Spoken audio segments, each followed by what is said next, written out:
Okay.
Hello, hello, hello, and welcome to Three Amigos Ink and Splatter virtual open mic poetry night. We are your hosts, Marie Moldovan, Alycia Hodge, Joe, and Joe Mykut. We thank everyone for tuning in and hope you enjoy the night of festivities. We have poets joining us tonight from all over the globe and are looking forward to hearing their masterful collections. Our very first guest reader of the evening is Aaron Bradley. Aaron Bradley, also known as Flash Being, was born in Alberta, Canada in 1985, May 1st.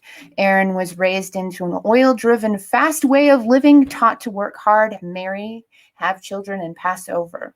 He lost much of his family to cancer, witnessed many of his friends pass from drinking and driving, drug overdoses, suicide, seeking a safe haven on a skateboard to avoid the anger and drink-fueled violence in his household. He met other rebels, as so the world views them. He claims listening to all genres of music from country to death metal. This would be his savior, and he claims it to be his savior and soul calling. His mother, unfortunately, passed away in 2011. He worked in the oil patch as a pipe fitter, making a lot of money, spending on booze and supporting cocaine, meth, and amphetamine addiction, leading into a fentanyl addiction. Almost dying many times, many volatile relationships he claims to have had, reflections of self and his parents marrying, never loving himself properly. His passion is hip hop. He calls it his best friend. And he said that his mother is a poet. He followed her lines somewhat and in some way, and he basically rewrites styles such as Tupac and Dear Mama for his Dear Mom. He rewrote a Tupac song, Dear Mama, for his mom. Aaron is 26 and currently on a journey of self-healing. Welcome, Aaron. How are you doing this evening? Hi. I'm 36, but 26 is cool. I'll take it. Well, that's what you wrote in the... Sorry. You're 36. You look way bad. younger than that. Yeah, no, I'm doing great.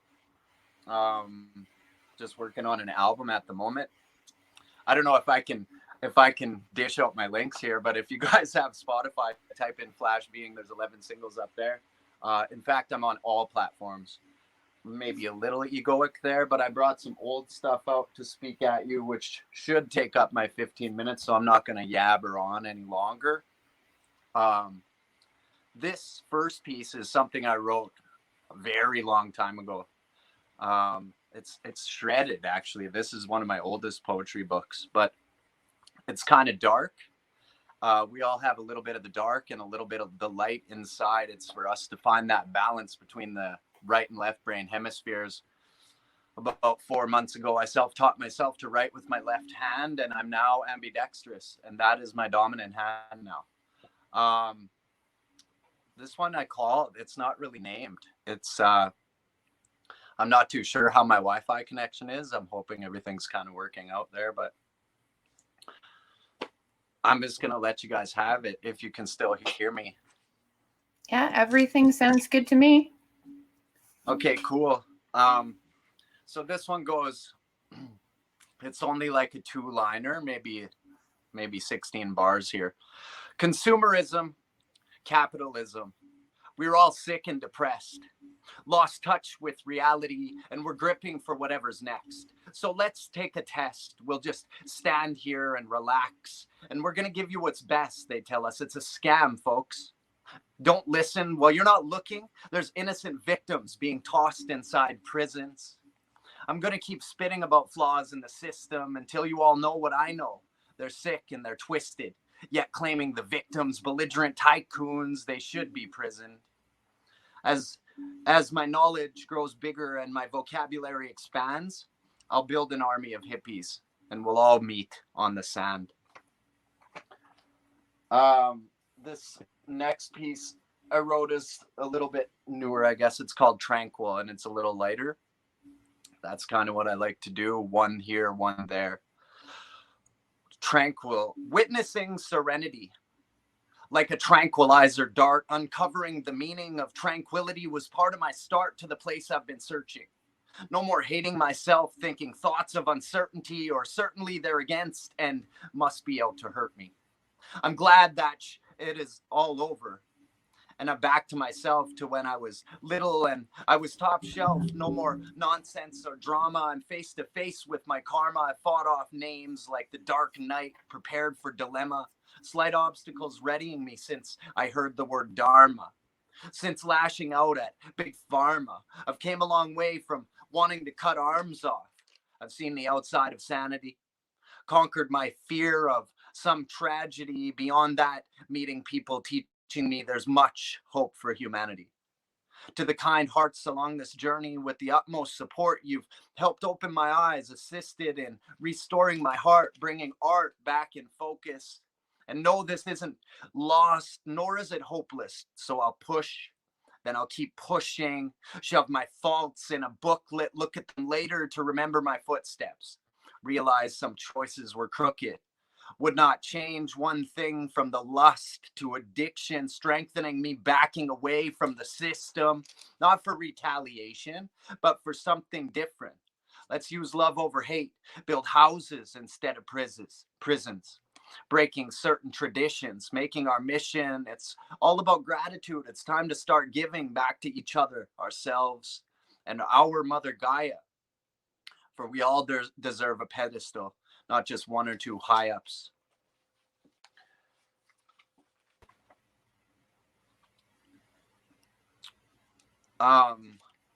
This one I wrote last August, the 8th. It's called The Lion, and I really enjoyed this piece. There's some really new stuff I'm working on, but I can't really elaborate as it's going to go into an album.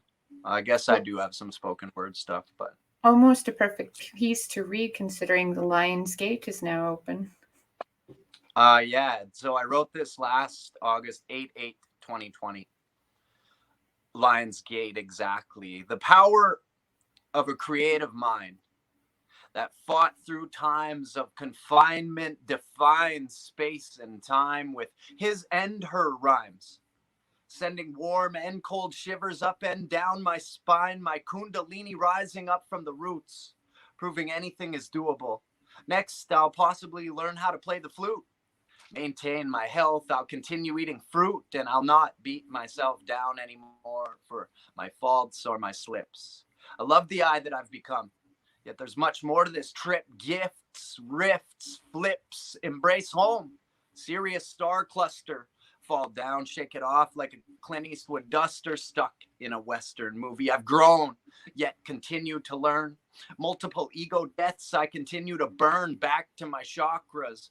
Lay lines through the body, activate through deep chants plus some mantras, and I've let go of these monsters, cut cords with negativity, stood up, took my power back, but no more would you look at me. As if Gaia threw her book at me, no longer a slave to the grind. One time had its hooks in me, 7 in the morning. The 8th day of the 8th month as I create through my poetry, embracing my inner monk, no longer the drunk or the user that I used to be. I'm cutting ties with all those who've used that I've continued to let abuse me. I forgive you. I know through my growth, also by example, you'll say, damn, he's still out there eating apples, writing samples, turning dreams into plans by taking action, no more anger or hate, or need to start a faction. I've found satisfaction in meditation, plus surfing. Owned up to my faults, no longer hurting for hurt people, hurt people. This is the true evil. Put time and action in ourselves, create a better sequel. We're all one, we're all strong, we're perfectly equal, all students, alchemists, gods, and we're definitely not feeble. As I finish this chapter, taking in various factors, accepting the key to unlock some answers, I realize it's always been within. Again, I refuse to slide backwards. Conscious poetry. Well, I love and embrace my roots, my Canadian status, but warm. Year-round I crave, so off on hiatus. The big island Hawaii calls me. At least while here on beautiful Earth since 1985, May 1st, the day of my birth. But until then, paradise named Tofino, I'll continue to surf. Live in the now, express my worth without the need for competition, as I know we're all standing firsts. That's some pretty amazing how much time inks. have I been there spent? Pardon me? How much time am I at there? I think I can get these other three. You're good. You're good. You're good. That's some pretty amazing ink. It's very powerful. Thank you. This one's called Demigods. Who are we? Empaths, demigods, master number 11s. Always knowing we're residing in heavens with our minds and our hearts ascending through akashic space while truly defying time with slips, trips, sliding backward, only to come back stronger, multiplying, meeting in pastures, crop circles, ignoring space and time. They tried to stop us with social networks such as Facebook. We flipped that around on them, turned it into our playground, guiding many others on the path, joining forces with our modalities. Some were held back physically, claiming their mentalities were the fallacies. Now we see and stand strong for those brothers and sisters, for we know the days are close, that the system of prisons has gone missing. Why and how, some may ask? We'll say due to our persistence, because we came here with love, and this is our mission. Believe what you will. However, you can't deny the changes that have rearranged hate to love, wiping anger from the faces, connecting all of the races, removing complacence. Can't you see this is a happy journey with no time like the now? If you're mad about my poetry, delete me or call your attorney. That last bar was just for jokes, for the folks that get triggered with pokes and hopes they'll come around too, jumping on our boat to come float down the stream merrily with us, because life's but a dream, at least as the song states. Again, I'm one of many demigods and I will not be replaced. Kind of wandered off track, so back to number 11s. What's all of this mean? Realistically, we're all connected. Egyptian numerology, master numbers, the focus. I've been here many times. Most of those lives were hopeless. Tried to share these ideas before, from being burned like a steak, bitten by snakes, stabbed with pitchforks, and I drowned in many lakes. See, they weren't ready for a prophet. So the word got around as society gossiped. This man's magic or evil, as the town criers tossed it, flipped it and spun it as the rest formed a mob of vigilantes and shunned him. This him were me, all but a different meat suit. This time it's different, back to the roots, back to barefoot nature. So kick off your boots. Like I said, join in on the finale. Become one of the many demigods. Say no to their salary. Maybe eat some celery, for its power with love and numbers. And that's it, I'm outie. So two more, they're a little shorter, I guess, as long as I got a bit of time. This one's called Superheroes. It's fitting for my day. There's people out here we could call superheroes. Others without heart claiming they're zeros. They're afraid of the change that might break routine. Let's face it, let the chains slip and we'll all step out the machine. Do it with courage. Step away from discouragement. We can all work together toward abundance, become affluent. And whatever we'd like, anything we want could be ours. It involves us standing together, put the so-called leaders behind bars. Essentially, that's where they've had billions of us, billions of people for ages now, dividing us to sell the same fucking sequel, still saying we're equal. Let's take back equality. Show those we're still people that got pressed into diamonds. Now it's our turn to take back the island. So let's stand together with our fists in the sky, because we're all superheroes and we're waiting to fly, awaiting the how. Let's take back our freedom, tell them we are the now. There's one more piece here. It's a bit longer. This one's called Changes. It's another one of my favorites I've put together. I've kind of just threw my books in front of me and tossed them open to pages about 5 minutes before the show started. So I hope you guys enjoy. A few years back, told I couldn't make it as a musician, ignoring these blind gestures, still here writing, plucking strings, reciting pieces that might not shake the system. Yet, however, when I listen back to my wisdom, remember the mission I set out on in the first place, refusing to lose my vision.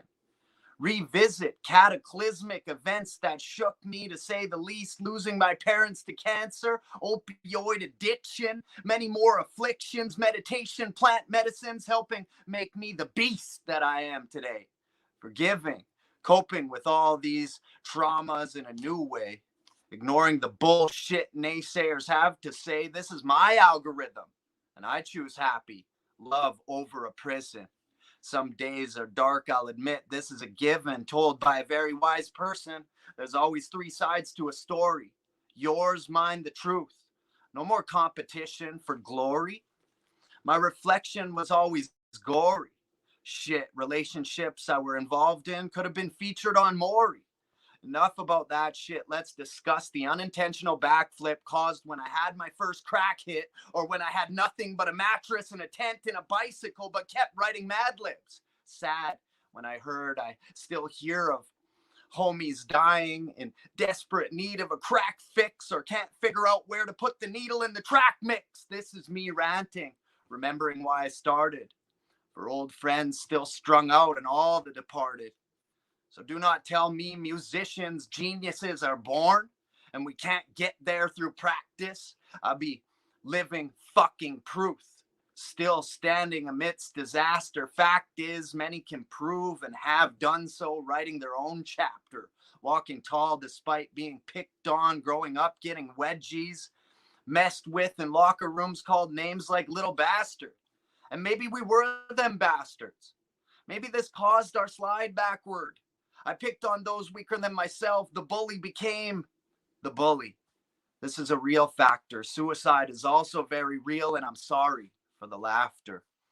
I now see we're all one. Our home lives weren't easy. Tough guys wearing masks. Enough with this greasy, sleazy way of living, handed down from generation to generation. I'll keep saying it. We're here to break ancestral karma, domestication, addiction, getting wasted, anger, and hatred. Caused beatings amongst many of us, some to the point of needing a facelift. With patience, and to see this was training for the 7th generation, us, to change the format, erase the idea of being left out on a doormat. The next in line will be loving kind, without ski masks or baseball bats, except where they're actually meant to be used, not abused or defused some fucked up situation. I refuse to have this play out in my kid's story. Call me weak, say I'm complaining, but I still stand while it's raining. And I'll take these words to my grave, or as a hospital patient. This is a new period, a time for greatness. Rainbow warriors, we're all here, all sexes and all races, now for big changes. Changes. Thank you.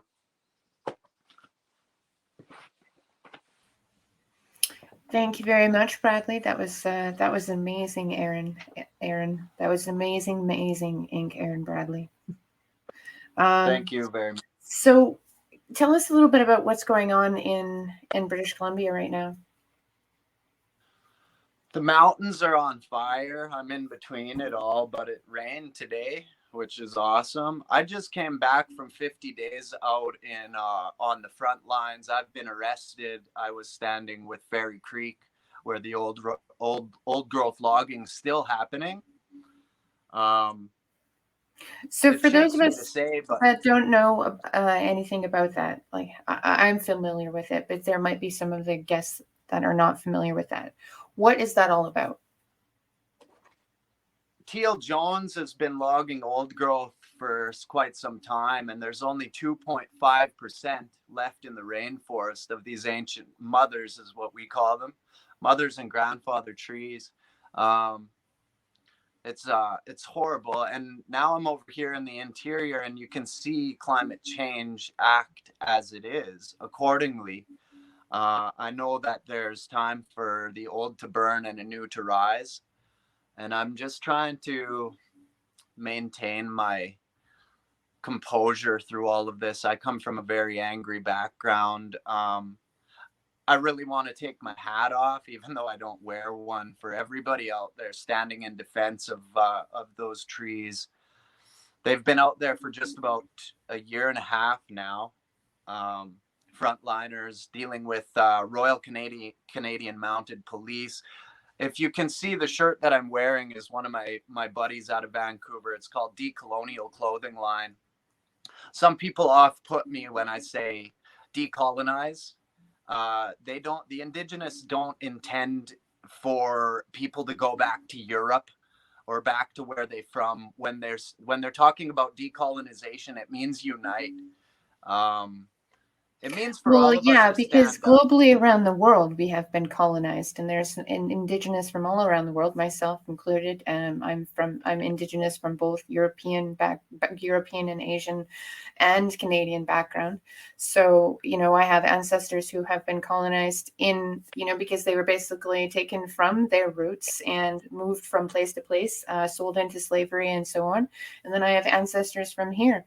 My grandmother, she was taken away from her family and adopted. Actually, she was probably one of the lucky ones, because a lot of the children from where my grandmother would have came from never got to survive. They were murdered, and my grandmother was actually smuggled out and adopted by a family.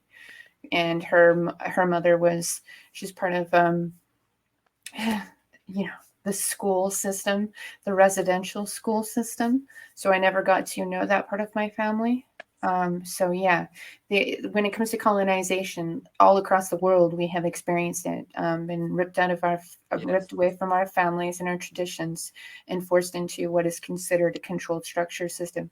And the only reason why anybody would want to push that kind of structure is because it's something if you don't understand it, you want to control it, right? So, That's right. Power.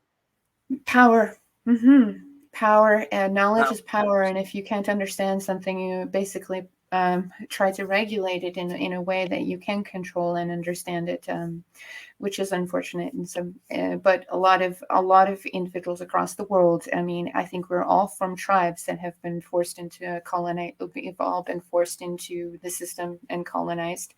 And we've all lost connection with our ancestors.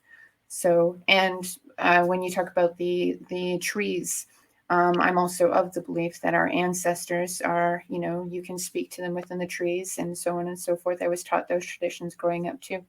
I really appreciate you being here and telling us all about sharing your stories, your truths. I hope to have you on again. Thank you very much, Aaron. Bye-bye. Thank you. Thank you for having me. Thanks for the write-up as well. I'm sorry I skipped that 26, 20, 37, 36 thing. It's okay. I should have done the math. I mean, 1985, it says that right at the top of the thing, but yeah. I'll just put that as my mistake. That's all good. One of my imperfectly perfect perfections. You have a great evening. Thank you. Yeah, you as well.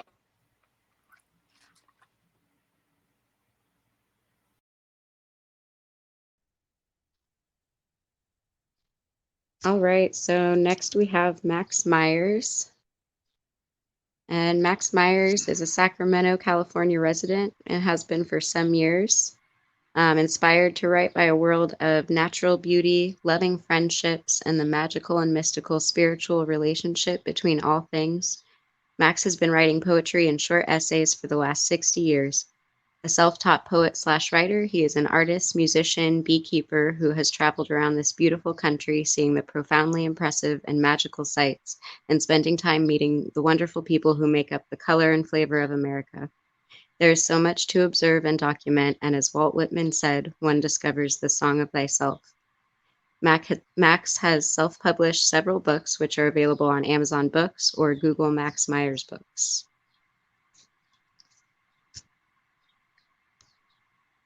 Hello, Max. Hello. Can you hear me? Yep, how are you doing today? I'm doing quite well, thank you.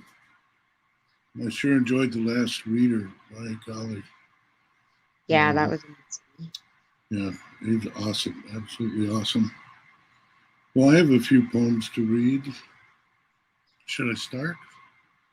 Yeah, why don't you go ahead and start? We are excited. First poem is called You. The wind blows across the tall green grass, carrying with it my thoughts of love. The ever young heart within my breast holds fast the memory of you. And that's that one. Next one is called Fair Night. It is a fair night for dreaming. The moon is tipped, pouring her thoughts and memories gently into the ethereal. As I take to my bed, my intent is to listen with my eyes closed to her softly singing that brings to life other worlds, other times and friends, lovers, adventures, while upon my pillow, dislodged from this world, my voyage unfolds. And this one is called Love. The seed of mankind gathered from the dust of a primordial instant evolved an intelligent universe designed to become the ripened fruit of grace. We who have been born look about in wonder and amazement. From our moment of awakening, seek love, and once found, revel in our great good fortune. Two hearts become one, in spirit and all things find complement. A touch, a glance, a kiss, bound to one another in an eternal union. The next one is called Tea. There in the bottom of my cup settled tea leaves. Then as I sip, they stir, shifting this way and that, only to once again settle. This time they do not appear the same. And after still another sip, again they have changed about. But the tea, retaining its wonderful flavor, fragrant, warm and soothing, scarcely notices the leaves akimbo.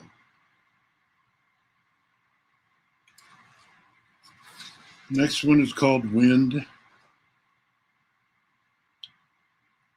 Perhaps this wind that has blown me round, carried me over the land and back again, shown me wonders imagined in dreams, forests and rivers, mountains and meadows, brought to me people I might never have met had it not been for this wind that blows. My heart is stranded at times near to loss, then you appear and touch my emptiness. I carry the moments with me of friendships and mysteries and bonding silently forever. Winds that have raised my eyes to see, opened to the vast, wild, open land, the open hearth in winter with lovers, stories told of on the road and giant spirits, my dearly loved companions, sages one and all. The wind has done this for us, so that we might dance, singing songs of redemption teary-eyed, holding one another in deep affection, one with the winds that have blown us together. Now I'm going to pull a couple more out here. These are lovely. Thank you. A very magical. You can hear me okay? Yes, I can. Okay. Give me a second. This one's kind of funny. It's called Itchy. I spent the night, you see, with a small but feisty flea. It bit me here and bit me there. It seemed to bite me everywhere. There is one thing I've learned from this. It doesn't help to ignore or wish, for the bites are always out of reach. As I twitch and jerk, the bed springs screech. Oh, its bite is louder than its bark, absolutely ruthless from the start, and travels with the speed of light as I lay scratching, itching through the night. When it comes to fleas, it takes but one, and grateful me when its work is done.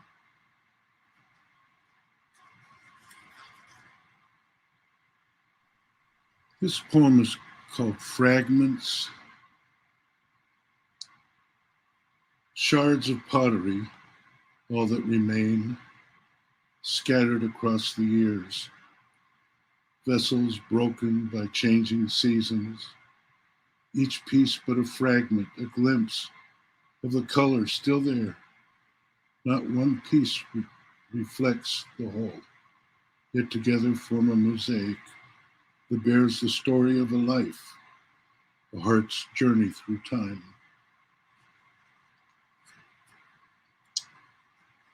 And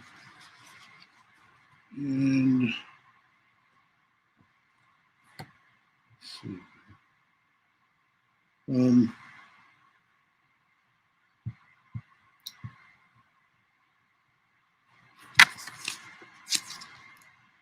I guess this where I live, I'm in the middle of a huge valley. I mean huge. It's, I don't know, 50 miles, 80 miles across, who knows. In this valley, it's a very productive farming valley. But in the center of it is an extinct volcano. And it's actually considered an alpine mountain range at this point. But it's called the Sutter Buttes. And there's a lot of native history about it. One of the stories is that when grandfather was building the Sierra Nevada mountain range, he would carry baskets of sand from the ocean and would set them down here in the valley to rest for a bit. And a little of the sand fell out of the basket each time he stopped. And that created the Sutter Buttes. It's just one of the many stories. Anyway, here's the poem. Sutter Buttes. There you rest, present. Millenniums past, you were such a warrior, bold, towering above the valley, majestically awaiting your moment of expression, your instant of actualization, the deafening shout of I am. Though ages have passed, and 1,000 impressions have fallen, risen to fall before you, still and serene you lay, in silence, no need of words, as you gaze into the heavens at peace, a wonder to behold. You are the face of grace, so it seems to go with men. In youth we rattle our sticks, proclaiming our being alive, intentional about something yet to come, Then having spent our youth, ambition slowly satisfied, mellows the blunt edges. Receded self-importance gives way to the heavenly gifts of living, while gratitude and mercy displace doubt. Impressed with the quiet joyfulness of heart, now so like the great Sutter Buttes, one with the wind, the rain, and the sun. I think that's it for me. Thank you, Max. That was amazing. Thank you. Do you want to tell us anything else about the books you have out, or what's Well, going on in yeah, Sacramento? I put two out pretty close together. One is called All Moments Are Grace, and it's my poetry from 1967 through this spring of this year. Oh, wow. Yeah, it has a lot. There are a lot of love poems in there, let me tell you, but a lot of adventure stories and observations. And the other book that I put out is called At the Feet of Sages. And it's actually volume 2. It's short essays that I've written over the last 5 years. The first one was essays written over 5 years. And what these are is, I spend a lot of time observing, just watching the nature of things, watching the beauty of people interacting with each other, or the glory of the countryside, the changing of seasons. An example, like in wintertime, they flood the rice fields here, and all the wild birds in flight come and land in these rice fields by the billions. I mean, just billions.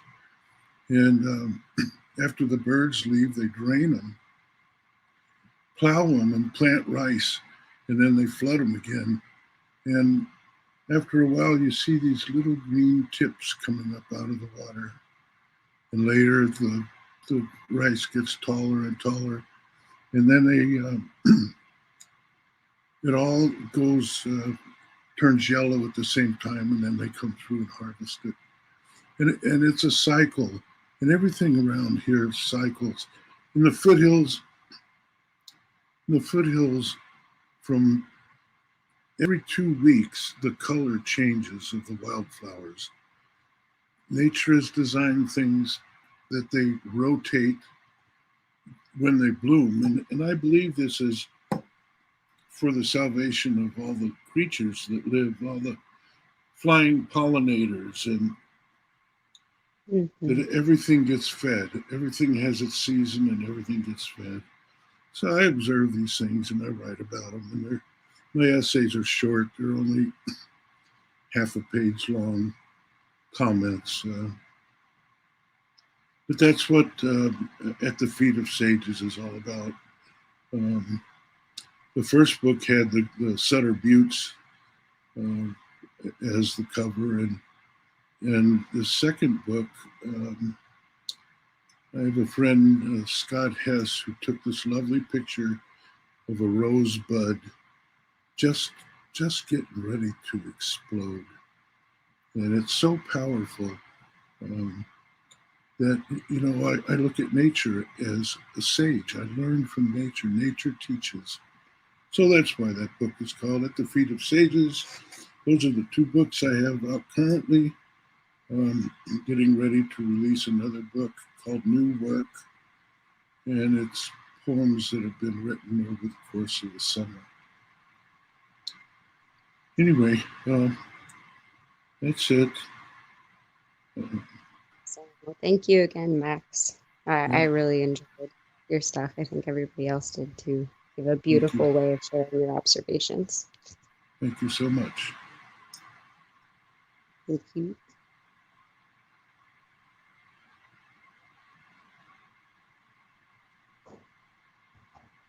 And I think next up, we're going to have Joe introducing.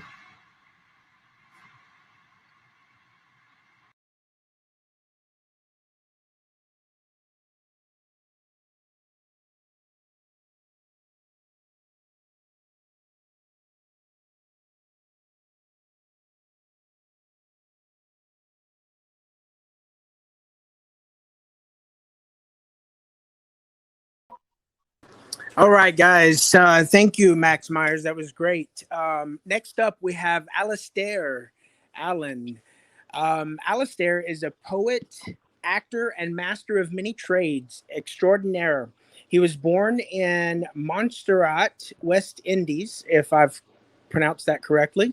His most recent book, Memoir of a Montserrat Metaphysician, was awarded the Raoul International Prize in 2019.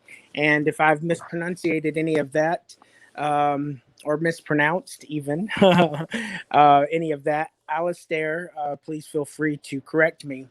If you would like to jump right into some of your poetry and your literary works, please feel free to do so. Maybe you could start off by even sharing with us an interesting fact about your acting career.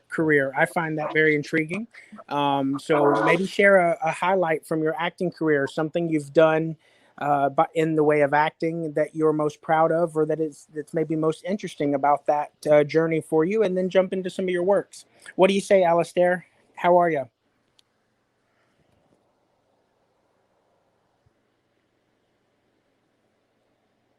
Can you hear me?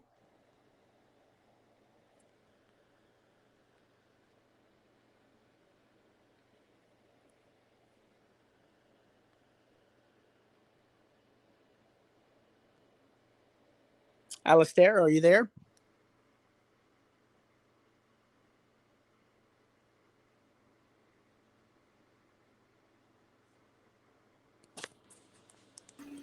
It seems we might be having technical difficulties. So Yeah, it seems so. Alistair. Oh, it looks like there we go. Alistair, There we go. Alistair. Oh, there we Can go. you hear me? yes, We can hear you now. Yes. Oh, I think great. we're accidentally muting your mic. So Uh-oh. Oh, that's okay. It happens. I think I've done my fair share of. I ran from a different room in case it was the room. You know, you don't know how these buildings are made of metal. But go ahead, yes. So one interesting thing that happened to me in acting, I got 3 agents when I was in LA, but more interestingly, a charitable event at my man Quincy Jones's crib. Now we get there, it's a winding thing all the way up there, and it's like guys in red coats parking our cars, you know. And we were doing a benefit for Operation Breadbasket. This was run by Jesse Jackson back then. I met him and Quincy Jones. They both had good auras. They had nice handshakes. I thought they were cool. They were younger. Anyway, so I did my solo. It was like called East Meets West. It was a musical, and it was a benefit, like I said. And I had a solo in there, and the first 2 jumped up naturally. Yeah, Quincy and Q. Yeah, Quincy and Jesse. But anyway, now that I've bragged a little bit, but then I met Nancy Wilson, and the problem was I was rude to her, but inadvertently. I kissed her hand. Introduction, my girlfriend introduced us in the basement of the complex. We had performed on a big porch, and the porch had, like, I don't know, 20 rows back. The pretty women from room 222 were there, you know. But anyway, so my girl invites me after Robert Hooks took me in the bathroom, and I hate to say that we did what it was now legal. Smoked the joint. Yeah, Robert Hooks was a big exploitation actor. Nah, he was just a good actor back in those days. Anyway, so I go downstairs and I kiss her hand when she offers it. I said, "Oh, you have a warm hand." She said, "What does that mean?" I said, "Oh, you have a cold heart." Now, that was not the correct thing to say. Obviously, very rude, but I literally meant that when your blood is concentrated in your inner organs, your extremities get cold. So if you drink booze in an ice storm, your hands will feel better, but you'll die quicker because the blood will be wasted on your extremities, Right. So anyway, enough of that drivel. Back to what we're doing. I hope we don't get cut off again. I'm going to go to my page and hope that you can still hear me. Yes, absolutely. So far, so good. That's a very interesting introduction. Love it. Go for it. Okay, I'm going to start on the block, and then I'm going to kind of shift gears a little bit and wind up kind of. I had planned to do some other drier stuff, my more recent stuff, over some very exotic music, which I could act out some things that made that dry stuff better. But without music, without the copyright, I'm forced to go back to more rhythmic things. But I'm going to still start with the first two, In the Street.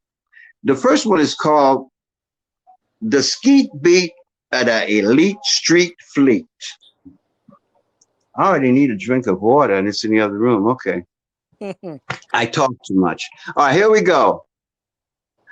Ducking in alleys, slinging that hash, making sure suckers don't check my stash. Finger on trigger, grabbing my cash.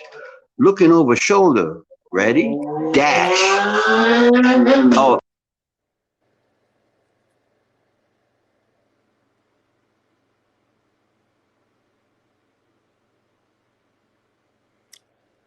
Alistair, can you hear me? It seems we lost you.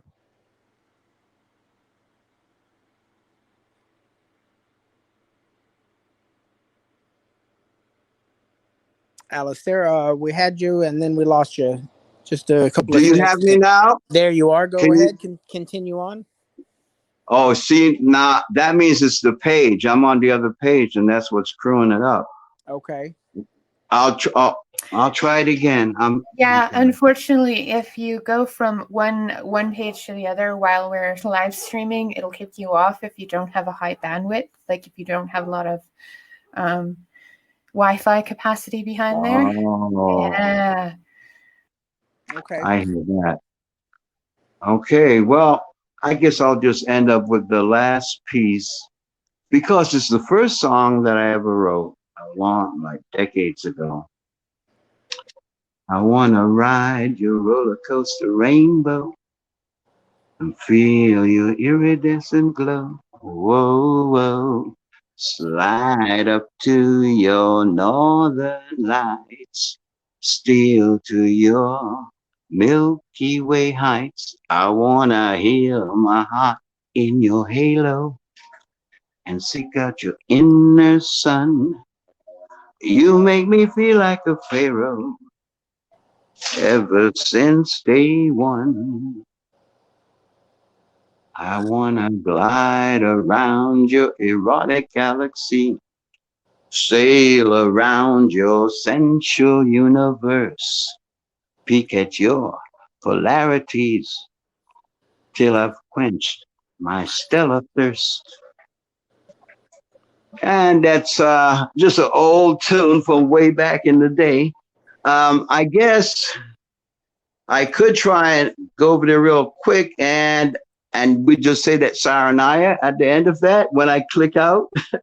No? Yeah, that was actually some really awesome lyrics in that song. Yeah, if you want to try, you can try to read it again, and if we lose you, we lose you, and we'll know next time that we can just if you can get your work onto another maybe write it down or have it written, that way you can be live with us. But yeah, try it again. Actually, I have another phone. Okay. But I didn't put it in those notes. That's what I should have. It's a smaller phone, and this print is so gigantic, but I could have still blown that other one up. That's my bad. Next time I will definitely do that.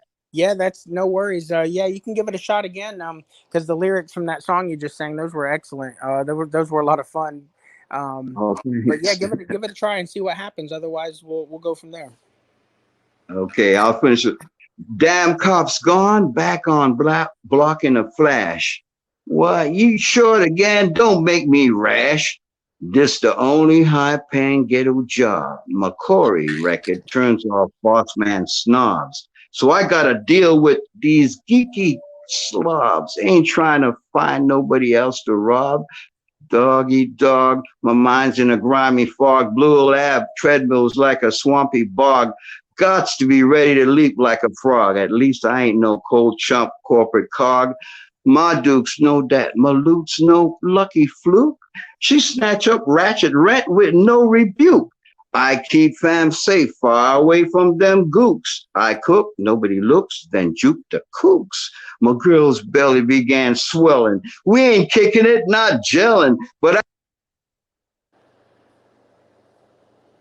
And Alistair, we I lost don't you. know. I didn't break off? Yeah, we Oh. got. Yeah, no, we heard most of that. Yep. Go ahead. Oh, excellent. I'm going to try one. I'll come back to the page. Maybe it's because after a minute or something, it just says, oh, you're done. Okay. Yeah. All right. I'll try one more. Okay. All right. Yeah. This is a little more depressing. I won't be able to get to the fun one part. It's called Postmodern Plague Timeouts. No more plagues, tribulation, timeouts. This time, up to your room. Go mime doubts. Step back, mask jack. Don't give me flack. House odds are stacked. Heard a redact? Sit in pristine corner like that viral mourner. First, the omniscient one took away sense of touches, loving, caressing, fair play. During height of sexy 80s heyday, crazed friskies made shy to enter fray. Turned all wild child bedrooms too risque. Bawdiest bacchanal slept at bay. Then omniscient one, omnipotent one, snatched sense of sight. Exposed nose. All right, we had you till that point, Alistair. Alistair. Yeah, okay, all right, peace. Y'all have a good one. All right, Alistair, what we did get to catch from you was excellent. We definitely appreciate it. We look forward to hearing more from you. We'll be doing this pretty frequently, so we know now how to get you on the live and be able to hear all your work for sure. But what we caught was wonderful. Thank you so much for that. Thank you, Joe. Have a good one. You as well.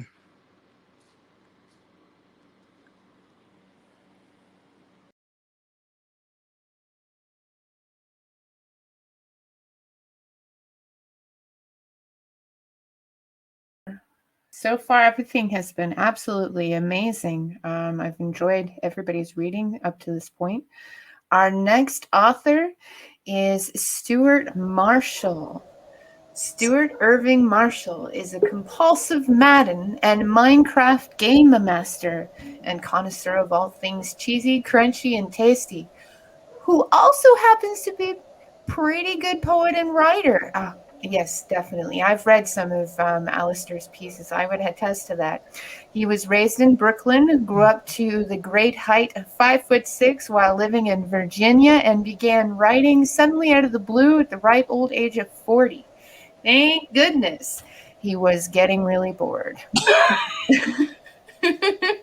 Hello, Stuart. Thank you for joining us this evening. So how is it where you are today? It's pretty warm. I'm in Portland. We've been having a kind of heat wave here for a while, so it's kind of hard trying to keep cool around here. So I'm staying locked up, not just because of COVID, but just out of the heat right now. It's just I'm not used to that. I'm not used to that the way I used to when I was on the East Coast, but it's you don't have when you don't have good air conditioning, it's kind of not too good. So I hear you on that one. We have kind of like this range between seriously hot to really cold. It's been quite rainy over the past little while where I am. I'm in Ontario, Canada currently. It's strange weather. It's very wet, or it's really, really hot. There's no happy medium where I am. So this is your book. I basically put together your book, Youth, Struggle, and Wisdom, The Journey to Epsilon. Do you want to tell us a little bit about it before you Well, I was in Shreveport, Louisiana in 2011, actually 2010. I was staying at a veteran transitional center at the time, and I started writing poetry again. And I had met a young lady from here where I am now in Portland, and I was telling her about my poetry, and she offered to um, do the illustrations from my book cover. So at the same time, I amazingly won won a publishing contract from Inner Child Press, where this book was published from, and I had the opportunity to come up to Portland, and she kept her promise and did my book cover by hand. Actually, she drew the. I had 3 pictures on Facebook, and she used those 3 pictures to do the cover. And it took a while for us to pick just the right pictures, because it had to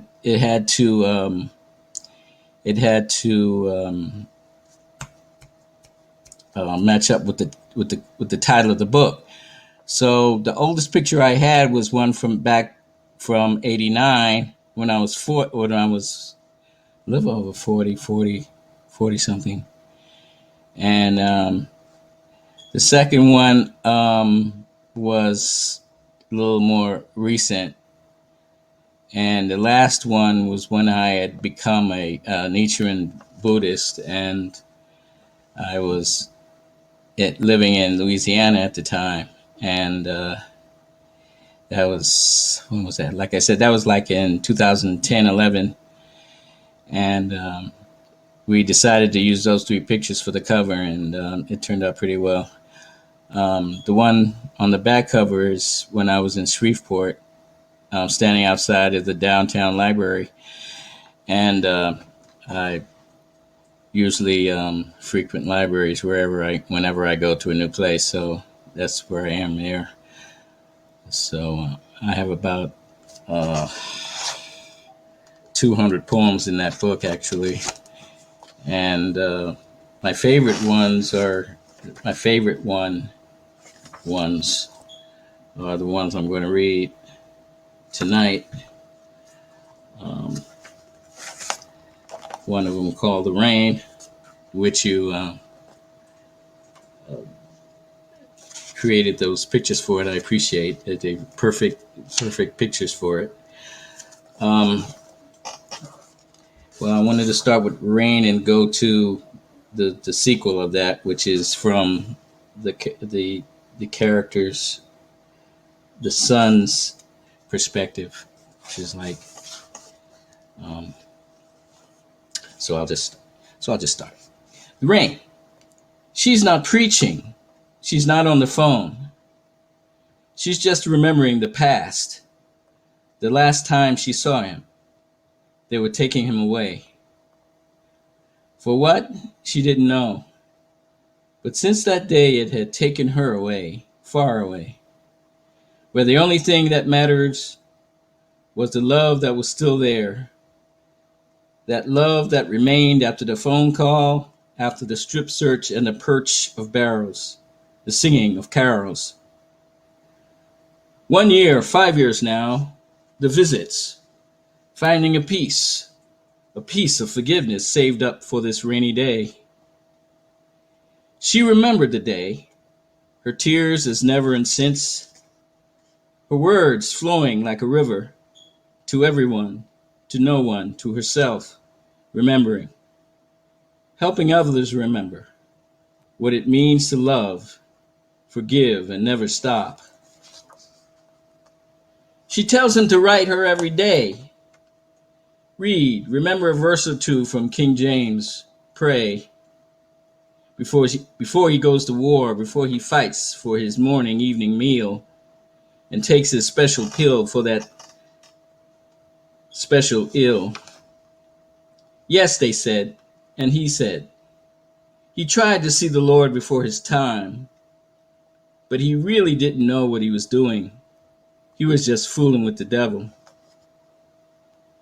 He's okay now, long as he takes that pill for that ill she takes too, but it makes her forget, and she doesn't want to forget. Says she wants to remember how it was before they took him away. Less of a rainy day.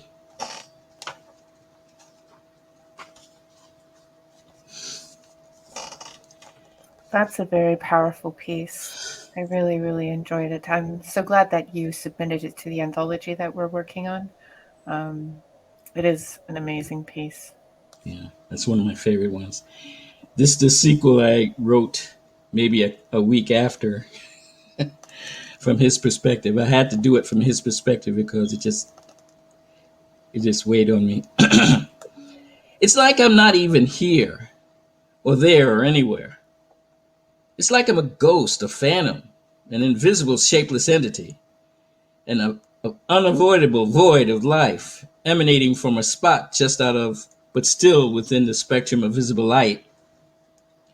I'm a picture in a magazine, looked at, turned from by reason of inconsistent interest. I fall in the cracks of explainable humanity.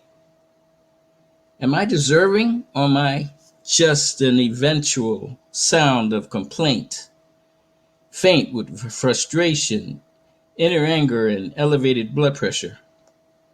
My paper is wet with an indistinguishable color, similar to the inside of my shoe, yet I choose to ignore it.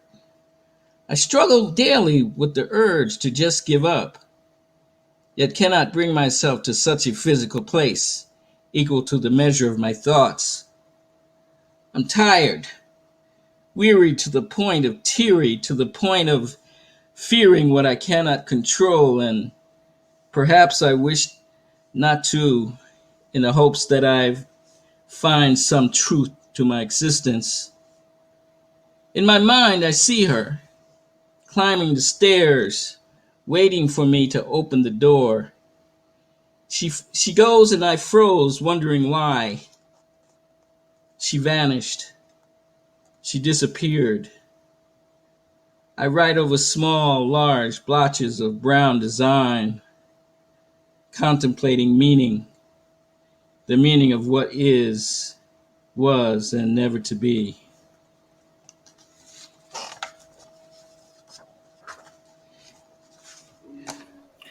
Wow.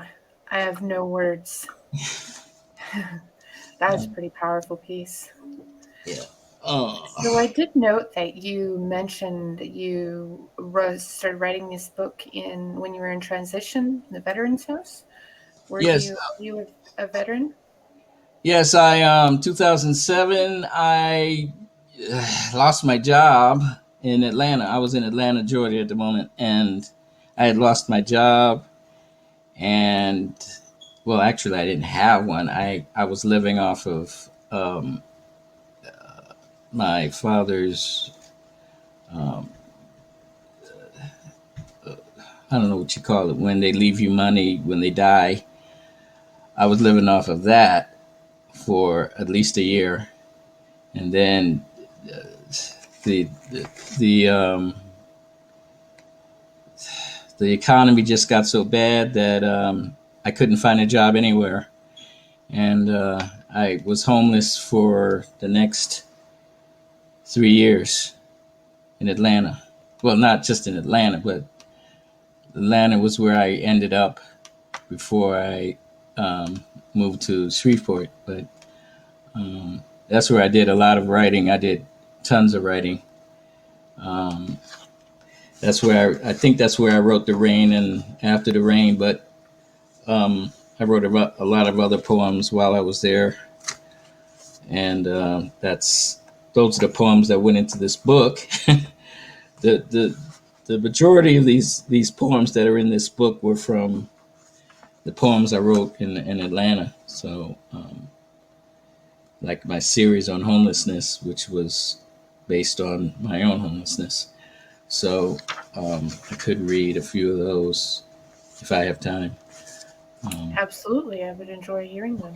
I myself experienced a few bouts of homelessness multiple times. The longest stint that I was homeless was about 2 years, so I completely understand. It's a rough life, but I would absolutely enjoy hearing these poems if you wouldn't mind reading them for us. Sure. This is the first of 3 poems in its homelessness series called "I Am Homeless." I am homeless from October to this very day. I make my way with what is left of my wits, with egg and grits often the only food in. I have a card, but it's hard finding a place on Sunday, close without a long walk in dress shoes. Brown, I think. So downtown I stay among the skyscrapers, hidden rapers, rappers, dark mappers of lost vulnerable souls. It's gotten warm, so I stay to myself mostly.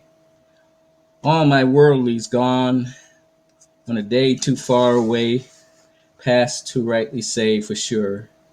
A blur is, was, and is. I'm homeless, but I don't feel what I haven't felt before. No, I've not slept on the floor, but have felt the hardness on my back nonetheless, wishing it could have been the wood of trees laid flat, cut and painted, unlike my life tainted with the stain of doubt, indecision, about all the consistent fall, rise to beginnings, to ends, to other falls and cold winters, calls within invisible doors, splinters from non-existent floors. I'm finally homeless. I'm finally there. I'm finally there. Free from the boundaries, the inner world of loneliness, doubt. I'm out and about, within a bag of my everything, nothing and less, knowing how it feels, feeling that crawl up your leg, not knowing where it's been, where it's going, or even its name, if it has one. I'm finally homeless. No more fun of drafty sills, spilled pills beneath the sheets, or feets aflame with the scent which bears no name, only the fine aroma of street residue, the pleasantly fragrant hue of the rotting stew, the city's filth and spew, the birds' unappealing appetite. I look away. I'm finally homeless. I walk the streets like lights, like Reno, flashing like Nikon, peeling like Velcro across my soul, raping my nostrils with the feel of funk, belly junk, just nasty stuff. Fluff no more, no candy, flowers at my door, just a sack within a sack, ready to break. Take me to another level of scream deep within my bowels. Not only, but not as deep as the bowel left in the street, or the stench of high getting me high. Second hand, taking me to Disneyland, where Mickey and Minnie greet me at my feet, wanting my last piece of cheese from my last piece of bread. My last piece. I dread depression. I can't believe I'm finally homeless. I can't believe I'm alone.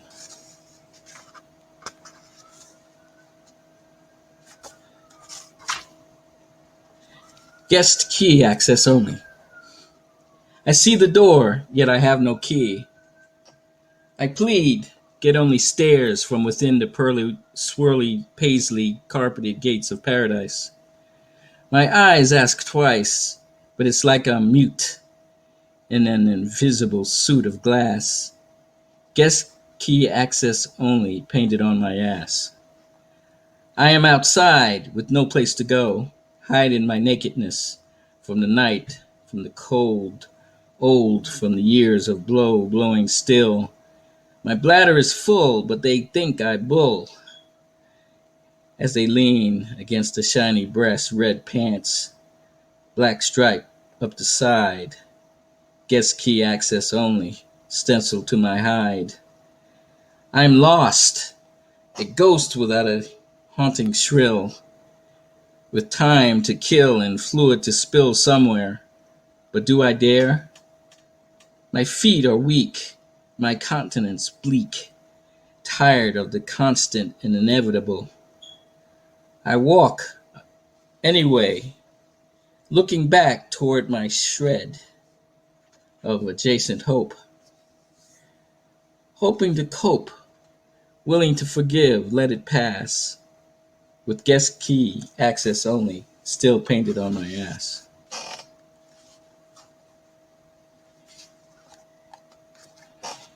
Itching like never before. I itch like never before. My skin feels like I've slept in dust and dirt and mud and filth and anger and hate and a desire for love and peace, which is falling, dropping in value like the dollar. People hollow cars. It's not like it used to be. How many times can one return to never and expect to find the used to be that isn't there, that never was, that was more or less the same, still less than before, still itching like never before, crawling over you like they always have, but the illusions was the confusion. The mirage led us to an oasis of emptiness, a chat room, a slick room, an aisle, a pile of steaming bills, an armful of chills, tears, flooding the streets like rivers, like lakes, like oceans, quakes like snakes, the very foundation, renovation, installation, conflagration, unstoppable flame, unstoppable shame, itching like never before. Like never again will I see gas that low, cause of greed, speculation, the minimum wage high again, because of greed, speculation, fear, the beer gone, the Yankees gone, fog gone, back and gone, itching like never before. The fears, the concession stands, higher prices, higher, the West is on fire, the Middle East is on fire, and Bush is a liar, and his pants are on fire. A man out of air, without a care, and itching like never before. To return to his stash, his flask, the final task to flood the plain with a bit of 90 proof. Proof, we need proof. He never had to let them die and cry, not tell them why.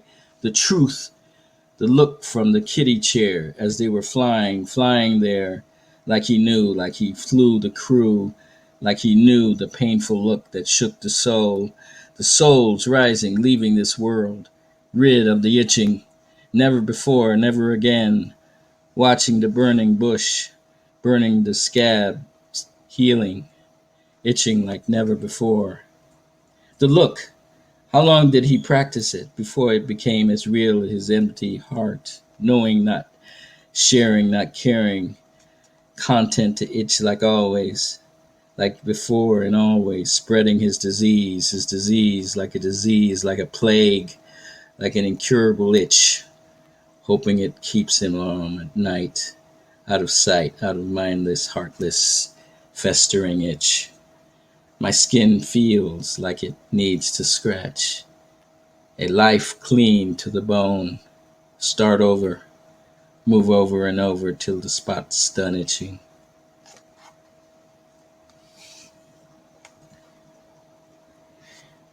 homeless warrior. I have my gear. I show no fear. I march to the beat of the drum inside my soul. I am bold without being brash. I hold no cash in stashes or thatches, but make my way on the finance of wit, the wherewithal to call on instinct beyond the horizontal view. I stew in silence, my bread tough yet fair, dare anyone to stare, lest he be captured by my mutual stare of consistent fluidity, melting in the heat of the desert sun, no sand but the one counting off the hours of the hourglass, half past empty to be turned, each grain falling to its seconds, the multitudes gathering in organized discipline, and a line unsteady at best and ready at worst for the burst that lingers past eyes bent and full of hope, full of cope, full of dope, dead. I relieve him of his gear, the fear in another place. My feet dry once more with the new cadence inside my soul. My march is unsteady, still bold, still old from the painful joints, the alleys where space was no frontier, but a back seat to limp, lazy limbs, pumped full of poison, chosen to cure imaginary ills, chills and past denials, piles and piles of bones left meatless, a complete mess after the dogs have had their share, then the cats that scratch to the bone for another taste, then the smaller families that make their way to that same spot to finish what remains. Long hard walk. I've walked that long hard walk. Shuffled down streets, down Capitol Street, Peter's soul searched like an ancient explorer, marching in a dark and distant land, lost in the mist, the musk sinking in the muddy, dark muck that seems to turn to stone, nightmaring you to a place of frustration, the capital and largest city despair, saying you can't fight City Hall, but trying doesn't make it so. I keep struggling for further than yesterday, bundling up in the cold, 'cause it's cold, real cold. Keep eating that white bread and sausages, from Vienna no less, crushing in my slung over sack, till I can't find something more of substance to fill my emptiness, and distance myself from the darkness as best I can.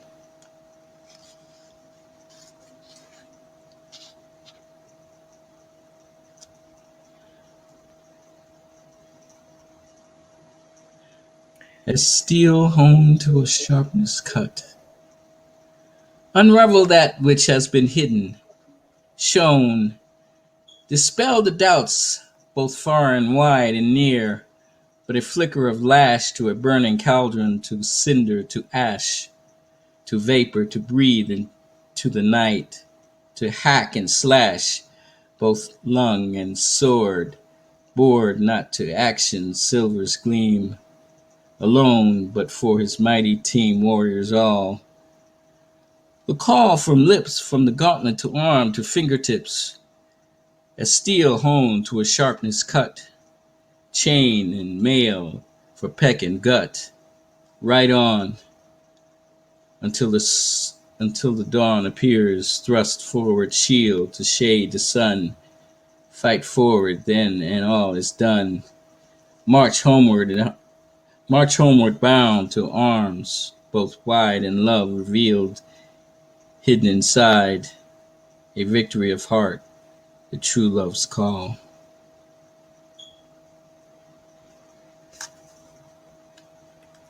Wow, those are some very, very powerful poems.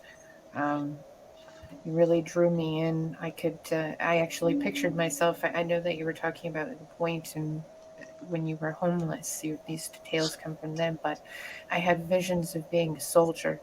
There seems to be a lot of correlation in their poems with that. That came to my mind anyway.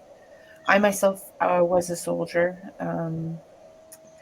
and I myself have experienced homelessness, so I completely resonate with a lot of the information that you have brought forward in beautifully brought forward in your words. Thank you. I think it was, if I remember correctly, all of those poems, the homeless poems, were written in a week's time, one after the other. It just came. I mean, I don't know if you've ever experienced writing poetry that just doesn't stop for some reason. Yes, I It's have. I it's have. And amazing. it's like it wants to be heard now. And it's persistent. If you don't write it down and get it out, it's like the words. It's they want to be spoke. I feel I'm an empath, so I feel on an energetic level it's like this pressure, but it comes from outside because I feel that we feel our surroundings and we're very in tune with it. And sometimes there's this information through like the emotions and the experiences and everything that's going on, and they just want to be spoken to, and they want to be presented forward. And because of the lives that we've lived and what we like, basically the places we've been and the things we've experienced and the knowledge we've obtained through our steps, we have the keys to bring those words forward. And it's like universe says, no, come on, bring it out now, put it into words, bring it forward in presentation. So yeah, I have experienced many of those moments, and I let them flow. And then sometimes I get the experience where there's like the moments where it's silence. It's like all the energy has been spoken to, and everything has been transformed the way that it needs to be transformed. It's like you're taking the words and the experience and the information and the energy, and and you're taking them from a cocoon, like the caterpillar in the cocoon, and transforming them into a butterfly. Yeah. And I have several other ones that I've written um, based on um, based on true stories. I'll probably read those next time when next time. But um, I was on the bus. I was on the bus going to work in Minneapolis, Minnesota. And I it was the morning that this guy, what is his name, was being executed. I cannot think of his name right now. McVeigh. When McVeigh was being executed for the Texas murders, the Texas um, school murders or whatever, and I got a poem on my way to work that day about it. And I think people were staring at me because I was just crying out of the blue while I was on my way to work writing this on the bus. And I think people were wondering if what was wrong, but nobody asked or anything. But I just wrote it on my way to work, and it was just, I'll read it next time. But um, it just, I don't know. it was one of my easiest and hardest poems to write. I don't know if I can wait till next time now. It was like I and That's a teaser and a half. yeah, I know, but I know I'll start crying when I read it. That's why I don't want to read it today. That's why I don't want to read it Okay. now, because it always I'll does let you that to me. off. I'll let you off the hook So on that one. I don't want so to. I don't want to put you in a position where you're brought to yeah, tears uncomfortably. but Um, I'll read that. That will be my last poem the next time I read, because it's very hard to read. Um, Knowing what I know about the guy himself, when I did research. I didn't actually research. I actually saw him on 60 Minutes before, not long before he was executed, and he said a lot of things that made me think about um, his life and what he was going through. And I don't know, that on that bus that day, it just came out of me because I was thinking about him at the moment, and it was like, oh my God, where did this come from? And it's like, what? And I don't think I don't think I was right the rest of the day after that, but I somehow got myself together about it. But it was a very, very emotional poem, that one of the most emotional poems I've written. But it's whoa. Well, you'll hear it. You'll know it. You'll know. You'll I know think as soon as you hear it. Um, and uh, all the people that have commented on it, they they were they were speechless, and then they were like, where did that come from? I said, I don't know. Um, it just, I don't know. It was like, I don't know. It was like, it's hard to explain. It just, it just, the idea came. Once the idea came, and once I realized what day that was and what was going to happen that morning, it just came to my mind. It just came to my mind, and I just, it just came to me. And um, I'm really not for capital punishment, even though I'm anti capital punishment. But his case was kind of different. I mean, and it affected me to the point where I wrote that, and it was just interesting. I knew nothing about him other than what he did, and um, the interview I heard on 60 Minutes. But um, that was what came out, and it's like, wow. So you'll hear it. When is your next show? next week on Saturday. Okay. Same We're time? hoping to, yeah, well, we're hoping to alternate between midday and evening so Okay. that some of our international poets could hop on. Because, for some of the international poets, midday is supper time and it's our lunchtime. And so maybe every other week it'll be like midday, and then every other week it'll be evening, same time. Yeah.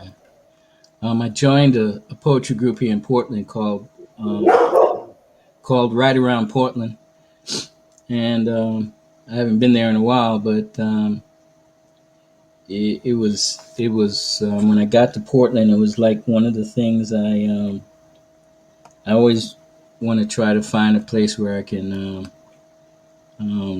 write, either a library or a writers group or whatever, and that that came in very handy at the time, because I was still homeless here, even here in Portland, for uh, a month or two, and then I got my place, and then um, things kind of settled down, and got my book when I got my book out on 2014, and everything kind of settled down. But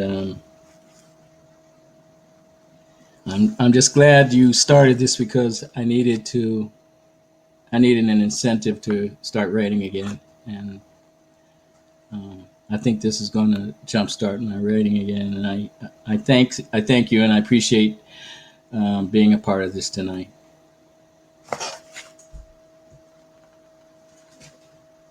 Thank you very much. I appreciate your presence here and everybody's presence here.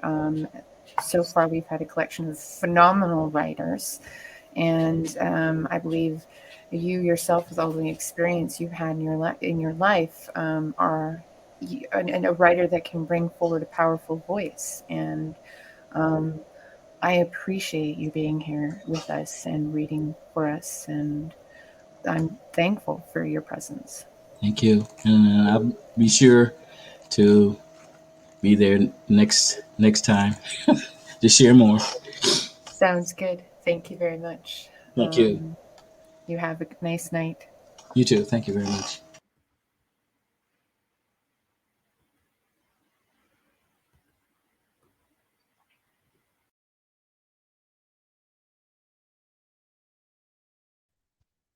All right, next up we have Joe. Joe is a published poet and author of the book Cosmic Poetry, From Darkness Comes Light. I write from the perspective of a broken and mended mind. He says his approach is to find the light and dark in all things and then the beauty and the balance of those energies. He pulls his inspiration from his personal and daily experiences. He hopes to connect with people from all walks of life by way of the source that connects every single one of us in existence. His poetry can range from abstract and based in the beautiful things of life to diving deep into the depths of darkness, finding the pain and beauty there as well. Hi, Joe. Hello, Alycia. How are you? I'm good. How are you? Wonderful. I'm just sitting here enjoying all the previous poets before me, wondering how I'm going to follow all that wonderful work. Same here. This is, been amazing so far. Yeah, it's a lot of I'm fun. excited to hear what you have too, though. Well, thank you. Thank you. You know me, I enjoy entertaining, and I'm looking forward to the opportunity to share some of my works. And, for me, it's like story time. So that's the way I look at it. I guess I won't take up too much time outside my 15 minutes, and I'll just dive right in. As you mentioned, I am published, and the poems that I'll be reading tonight are from my book, Cosmic Poetry, From Darkness Comes Light, which can be found on blurb.com. And true to the name of the book, Cosmic Poetry, I'm going to let the cosmos choose what I read tonight, and I'm just going to kind of open the book to a page, and those will be the poems that I read. I tend to be very over analytical of myself and decide what's good and not good. And therefore, sometimes a lot of my poetry doesn't get read for those reasons. So tonight, I'm just going to let the universe decide what I read. Sounds awesome. All right. So with that being said, we'll start here.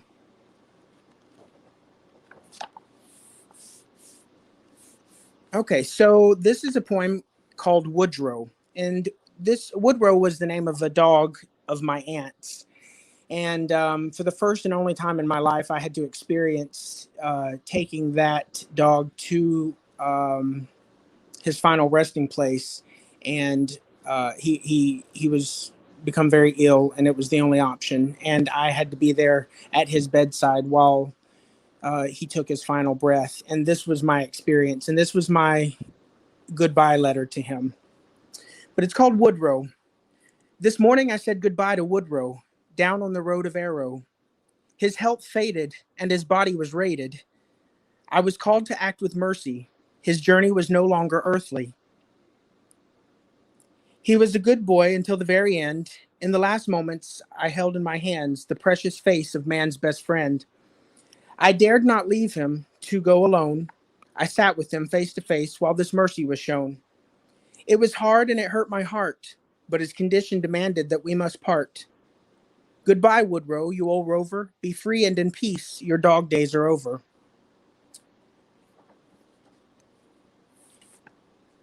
And this next... Go ahead. Oh, I just said that was beautiful. Well, thank you. It was a very, very tough experience for me. And it was healing, I guess, and closure for me to write that poem in honor of that beautiful being. The next poem that I've written here is kind of a fun, playful approach to the concept of facing our inner demons, facing ourselves as the monster we are. And rather than being afraid of that aspect of ourselves, merging with it and becoming one. So this poem is entitled A Me Under My Bed. Good night, little monster, Mommy Monster said. But Mommy, how can I sleep when there's a me under my bed? Now, little monster, there's no such thing as a me. So roll over, close your eyes, and you will see that fast asleep you will soon be, said Mommy Monster ever so softly. Wait, please leave the light on so I can see, in case I'm right and you are wrong about that me that is so very, very scary. If you insist, this I will do. However, I'm certain you will find there is no me in here, only just you, said Mommy, so certain and true. But as little Monster lay there in the dark, his thoughts grew loud and even growled and barked. He began to imagine, and in his mind he could see the image of that scary me, and he began to fear that me could also see he. With all his might, he chose to be brave and hopes himself he could save from an early grave. So he peeked over the edge to look under the bed to confirm the fears that played out in his head. Imagine his shock as his world it did rock to find out that me, that every night did scare he, turned out to in fact be just as afraid of he as he be afraid of that me. They laughed at the fright that they had lived each night and vowed from that moment to no longer be just me and he, but from then on to be known as the dynamic duo in one they now call we.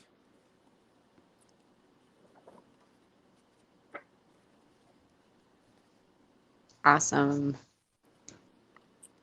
All right. So this one is called, actually, I lost my page here.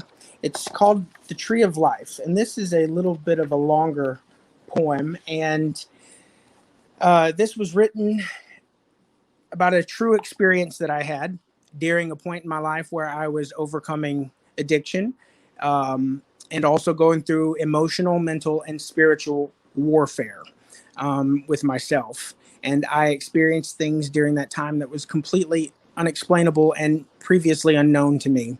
And so this is an experience that I truly had. This is not really embellished at all.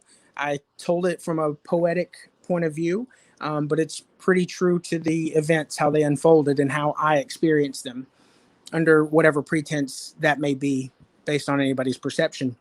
But that's called The Tree of Life.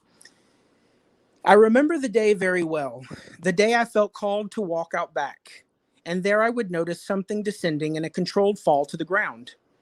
What it was I could not yet tell, but I soon recognized it as a black pod that seemed foreign to this world and extraterrestrial in origin. I remembered hearing that an alien spacecraft would await approval to land on your property. So I quickly commanded it to do so and gave my welcoming permission. I felt this all took place from a point of intuition. There was, however, something more. I could feel it, like a non-verbal indication, something more like telepathic communication. The pod did take final stand there on my land, as per my demand, but I lost sight of it and asked it to make a sound so I could follow it to the place where it took rest. This request it granted the best, as it started beeping and chirping like what you hear on the television right before they say, "This is just a test." As I looked high and low, I listened to its sound so I could know if I were hot or cold. Then all of a sudden, like something out of a sci-fi show, I spotted it there, that which until that moment I had only imagined and could not possibly know. There was the fallen pod, and alongside it stood a metaphysical being that had no form, yet for my benefit temporarily took shape. It did this by using the environment around me and the objects in my line of sight to appear as a physical being, for as far as my mind and imagination could formulate. It was by nature an unseeable and consciously aware individual, while also part of a greater single entity. Only when taking shape purely for my visual benefit did it appear physical at all, but as a transparent liquid or plasmic-like trait while fostering this physical state.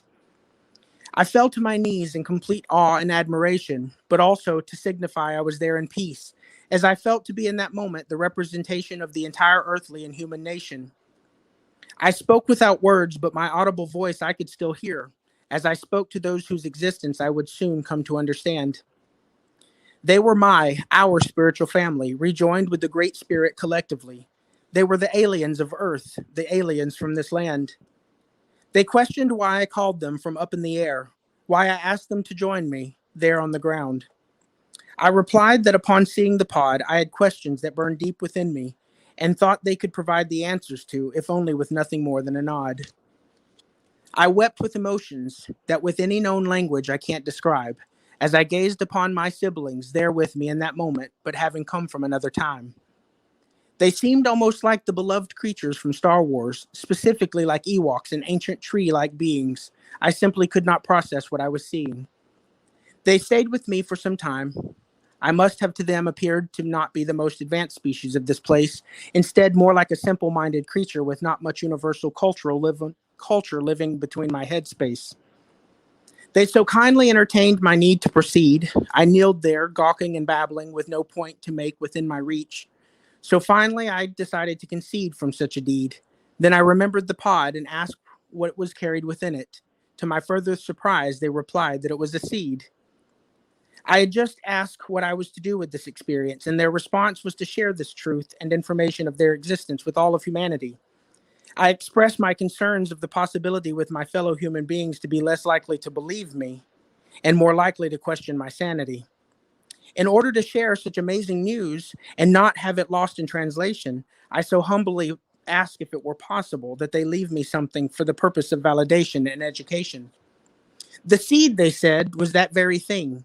For what they were gifting me was what they called the tree of life, a tree, it seems, on which birds would perch and sing.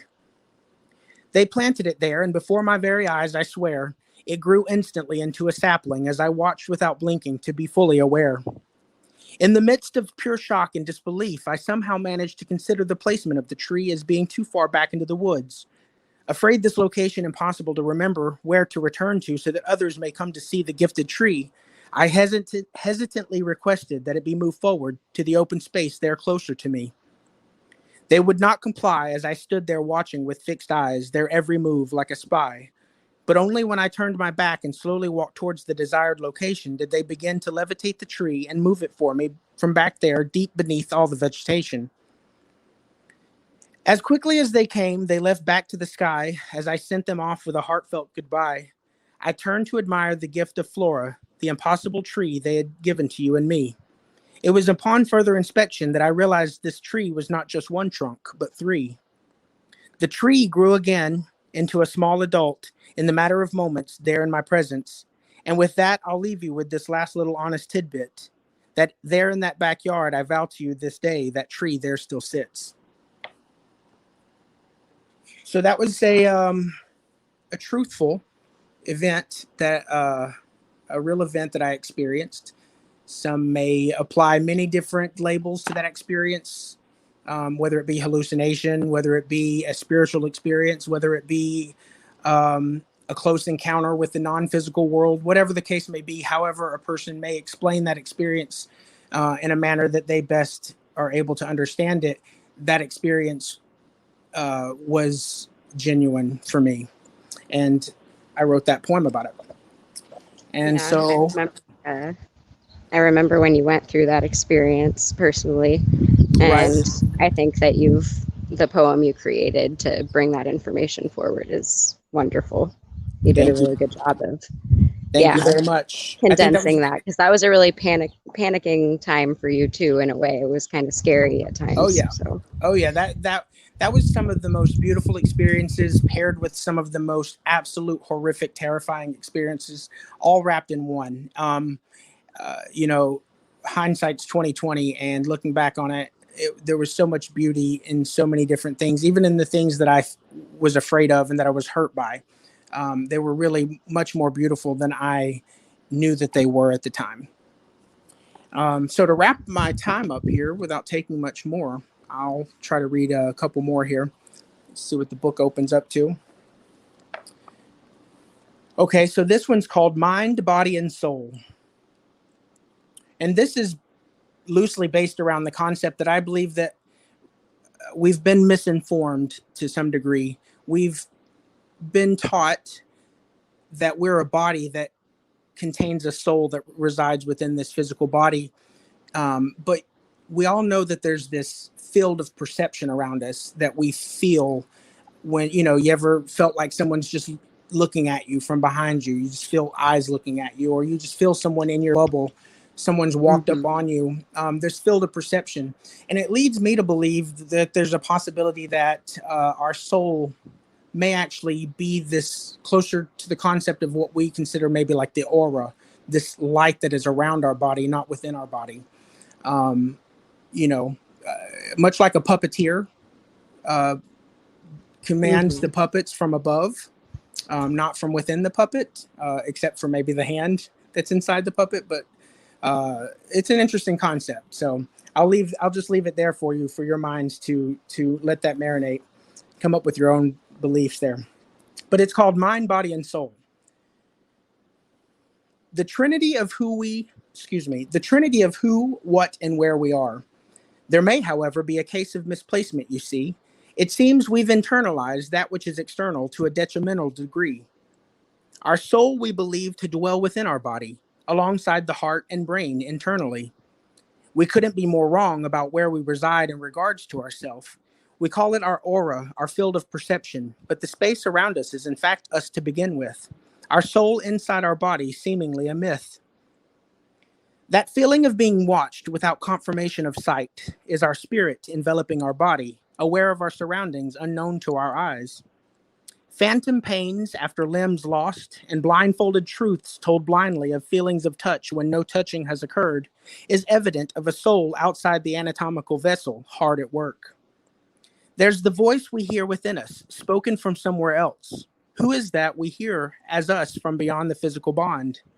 The biological AI in communication with the organic and energetic spirit, breathing life from outside the hardware into the calculations made from repetition, called muscle memory and circumstantial education. Your soul does not live within you, it is you. The being beyond the body, tethered to the tool necessary to interact with this physical world. The universal law stating that while in a particular reality, one must abide by the laws of that reality. A non-physical you, the soul driving the body like a Kia soul to navigate the roads of this tangible mapped plane of existence. And then I'll wrap it up with this last one here. I'll choose this one actually. This is a bit of a controversial poem, I believe. It's meant to ruffle feathers, but in a way that it's meant to have you question what it is you've been taught to believe by way of religion and spirituality. So I've appropriately entitled this poem, Irreverence. The church of organized religion is downwardly crumbling and tumbling. Over their centuries of lies, they are stumbling. Their attempt to continue upholding such falsehoods, they are fumbling. No longer capable of humbling mankind's soul and free will to submission, leaving them unable to speak their truth, only mumbling. Everywhere I look, their doors are closing to the scene of empty pews. The liars, thieves, hypocrites, and false prophets are finally paying their dues. Their blasphemy and hatred, disguised as love and preaching, has seen its last day in the pulpit, spewing bigotry and scripted teaching. The truth hidden in their own lies, stating that the masses falling for the lies of the false prophet would be our downfall and demise. Unable to see that the evil that lives among us is in that which has gained the most popularity. A clear indication outlined within their own indoctrination that the way and direction of the masses, which are those in Sunday attendance, would be the fall of the human nation. To the now empty halls of solitude and vacancy, I say well done, to those few of us against the grain goers, because of whom victory has been won. We stood when they kneeled and fought through their hell to be healed. It's so deeply rooted and twisted, which is evil or good, that most damn near missed it. The day of revival and rapture of the soul of humanity, no longer baptized in the traumatized baths of biblical insanity. And that's my time. All right. Thank you very much, Joe. Thank you for the time. I appreciate it. Yeah, that was wonderful. Is there anything else? I guess you already talked about your book. Is there anything else you have going on that you want to talk about before you go? No, that's pretty much it. I've got a couple of more books. Actually, we're working on an anthology here within Three Amigos poetry page. I'm excited to see what that turns out to be. There's some great work that's been submitted, and we're approaching the final stages of putting that together. And I'm really happy to be a part of a project that allows there to be a publication platform for so many different people. and the artwork that's going into it. I'm super excited for everybody that's a part of it to see the art that has been paired with their work, and to see it all brought to life, for many different people who come from different levels of writing, some that are, published many times over, to people that have never had their work published at all. So I'm super excited about that. We are working on that anthology, as well as myself. I'm working on another book now, and still learning the ropes for the first book that I've published, and entering into this world of publication and how that works, so that I can not only better my own publication journey, but to help others who may follow. All right. Well, yes, thank you very much. I'm excited for your second book, for sure. I've seen a little glimpse of it, so it looks really awesome so far. Thank you. And yeah, I'm very excited about the anthology too. Absolutely. Glad to be working with you on it. Same here, brother. All right. Well, I guess with that, I'll pass the mic to Mary. Yeah, awesome. And our next poet is Alycia, our very own Alycia. She is a published poet, artist, mother from the state of Oregon in the United States, and she loves nature, animals, music, poetry, art, and art of all forms. She should probably put in bold letters on all of her biographies that she is an animal lover, a massive animal lover. Alycia, you have all kinds of animals where you're located, don't you? They are around, yes. They're not all mine, but I always have a lot of animals around me, it seems, throughout my life. They seem to know where to find you if they need a home, and you're a good spirit that way. Yeah. I try to be. Yeah. Not too long ago, you had a bunch of chicks that you looked after, and did the best that you could to ensure that they, were able to thrive. Some of them didn't quite make it, but some of them did. I think the animals that come into your life are lucky that you're there. I feel that you're a good spirit, and I really enjoy having you as my friend and co-host, and also fellow editor on the anthology that we're working on, and Three Amigos. You're an amazing artist, and I can't wait to hear your poem. Thank you. All right. Well, I just kind of pulled a few random ones off my page for now. I think I'll just start at the top and go down. This first one is called Playing Solitaire. Would you still care if I disappeared, got lost and took a path unclear? If my mind wandered in a hazy maze, so far alone for days and days, would you still be right here? Or would it all change the way you feel, every lacking phone call taking toll on what's real? I spiral into the unknown as you perceive me in hiding and try to dig out of the hole I fell into and in which I am currently residing. This solitary confinement is not as it appears.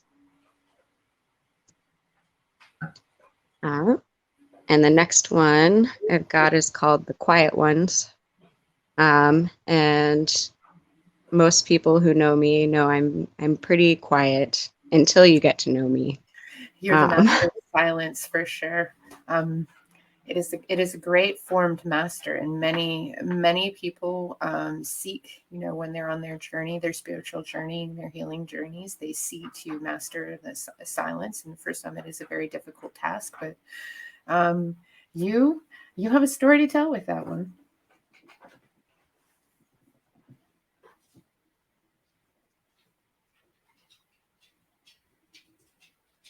Did I lose you?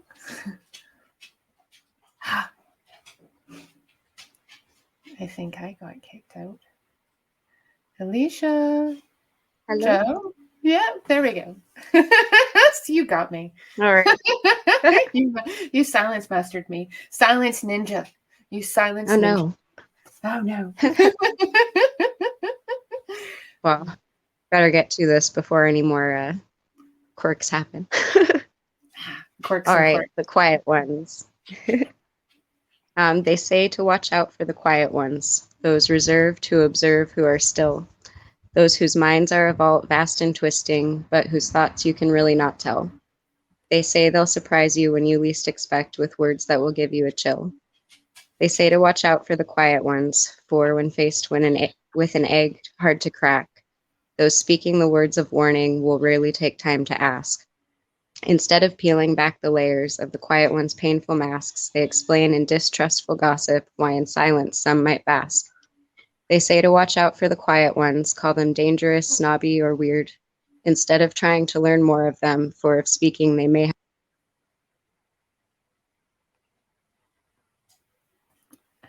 Alycia, I think you got kicked. Maybe you're having a little bit of technical difficulties on your end. Yeah, I might be. The service has been a little rough. Do you want to give that one another shot? Sure.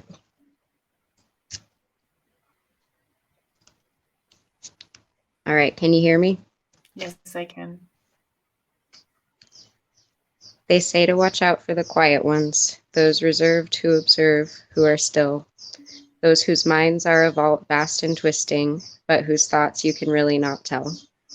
They say they'll surprise you when you least expect with words that will give you a chill. They say to watch out for the quiet ones, for when faced with an egg hard to crack, those speaking the words of warning will rarely take time to ask. Instead of peeling back the layers of the quiet one's painful masks, they explain in distrustful gossip why in silence some might bask. They say to watch out for the quiet ones, call them dangerous, snobby, or weird, instead of trying to learn more of them, for if speaking they may have some fear. They say to watch out for the quiet ones without seeing that what they accuse is a mirror back at them of their own mistrust. Wow, that is a beautiful piece. I don't know why they say watch out for the quiet ones, though.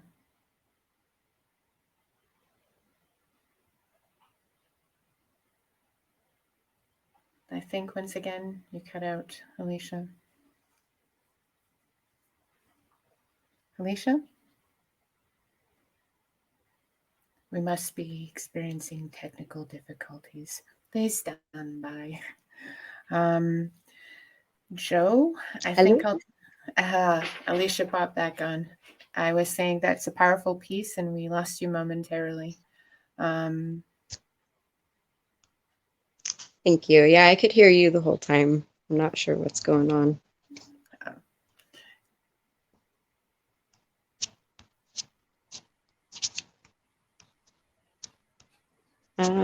All right. Can you hear me okay? I can hear you. All right, I've got two more I'm going to try to read real quick. Perfect. All right, this one is called Raindrops. A girl stared out the window, watching the falling rain, and the droplets making paths and patterns down to the window pane. Some moved slow, some moved fast, some merged together, and some fell past, but all joined the puddle at the bottom of the glass. She thought it must not matter how we get there or when, but maybe we will all still go to the same place in the end. An ideal thought she knew, despite her age, to be true, but what is wrong, she wondered, with hoping that the world could be made new. She drew spirals on the misty window, coming from them vines.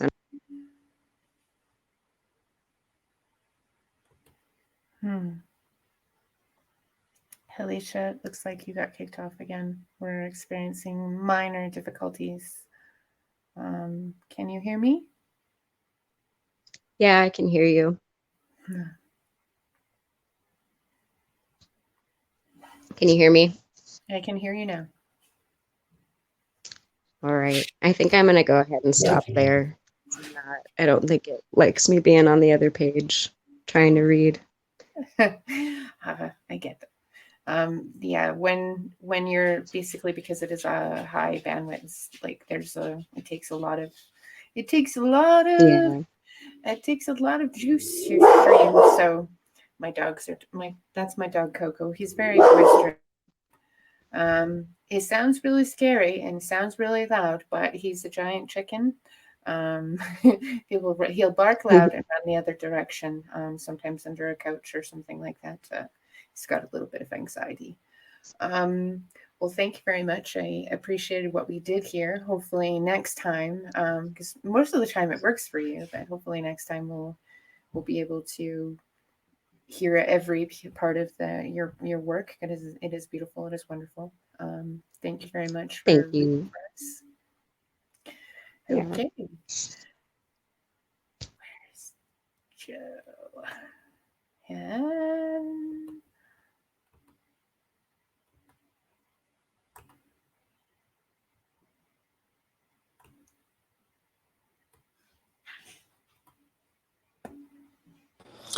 All right, guys. So last but not least is our host, Marie Moldovan.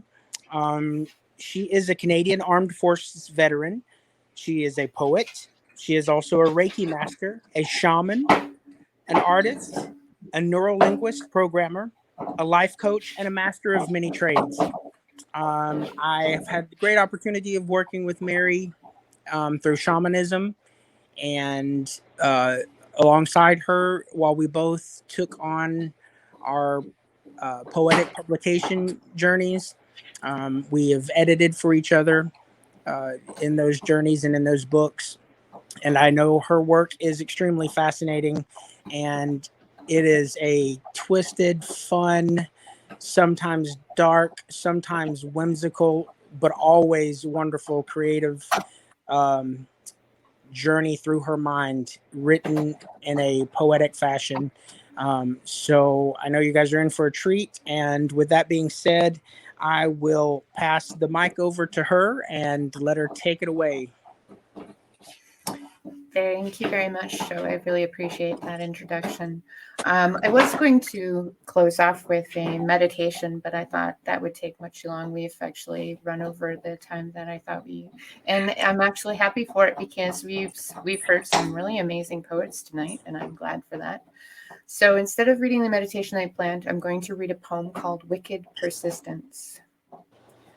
Laying on a park bench, overpowered by the hood stench, too depleted to move an inch, fighting slumber's vulnerable clench, conscious it be a weight in my weary state. I may be powerless to bench. Wrought in vexation's questions over my fate, I let my watchful grip unclench and release myself to the mercy of night. Bang, bang! Gasping for air, I jolt up in fright, scan the scene with the hypervigilant sight. Jerking my head left then right, I observe no immediate danger. Only a tweaked out stranger half a block away, babbling kinda cray-cray. Wearing only underwear and socks, loading what appeared to be a crack pipe with rocks. Clang, clang, crash! My heart jumped violently, startled by a pair of rats knocking over the trash. Cold, clammy, drenched in sweat, I jumped to my feet, headed fearfully down the street.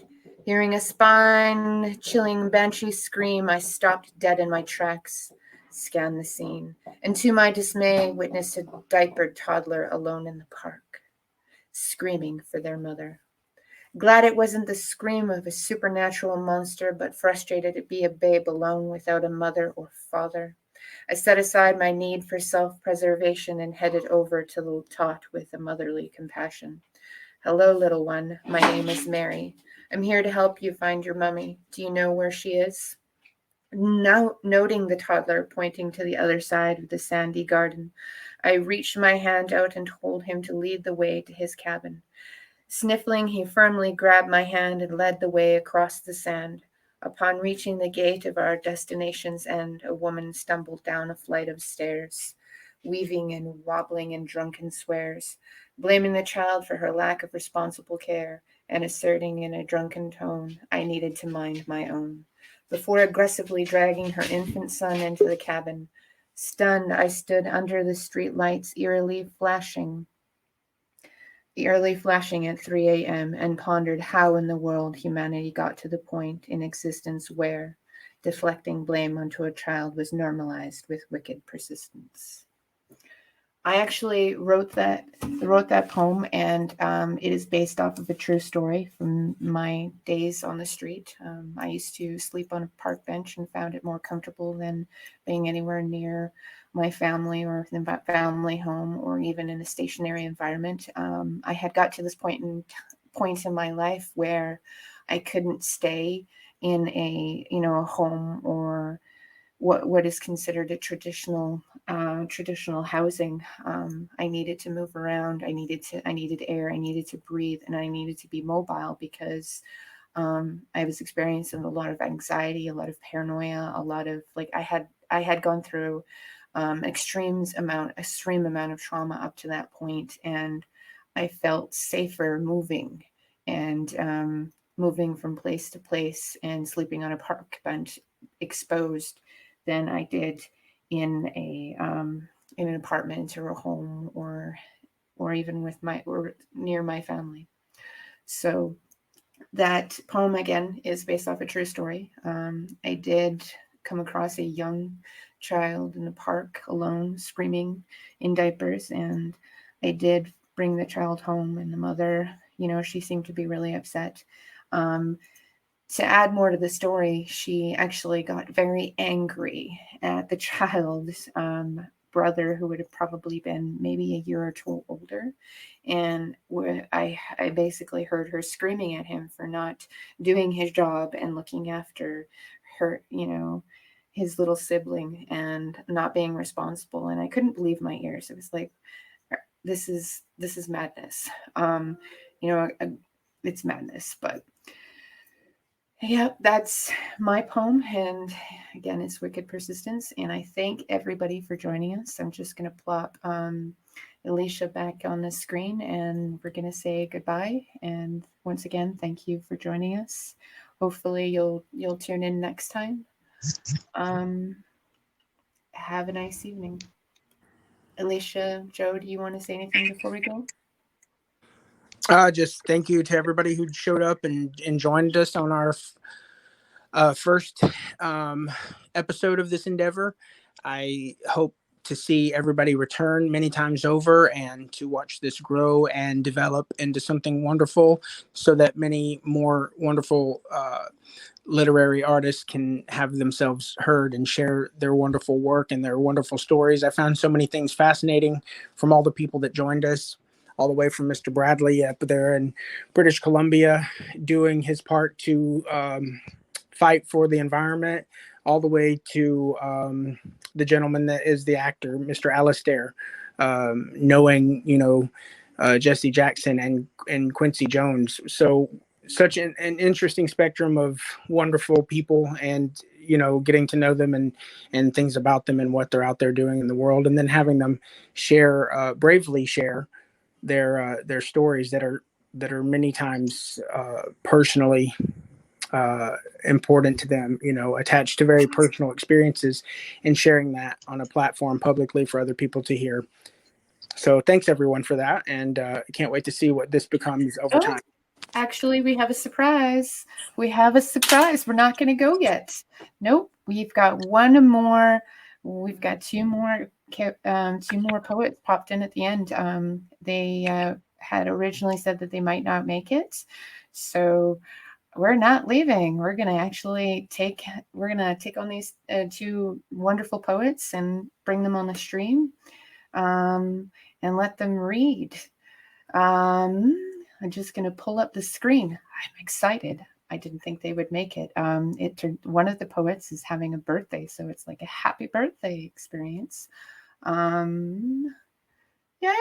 I love surprises. It's so cool. We're like closing the show off and then going, wait, we're not closing the show off. How exciting.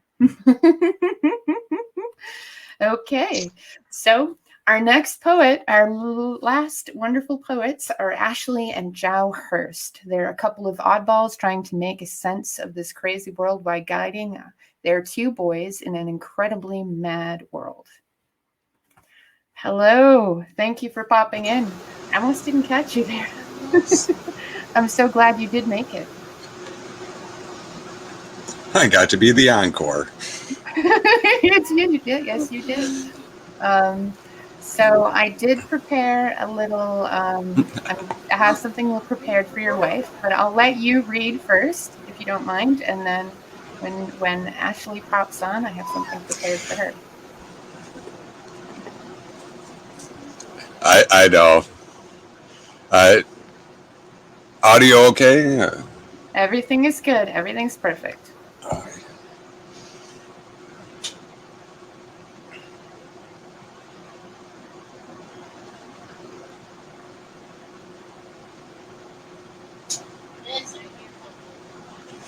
We are on, babe. All right. Is my audio coming through here? Or? Your audio is coming through perfectly. Okay. So how is your day so far? Let's see here.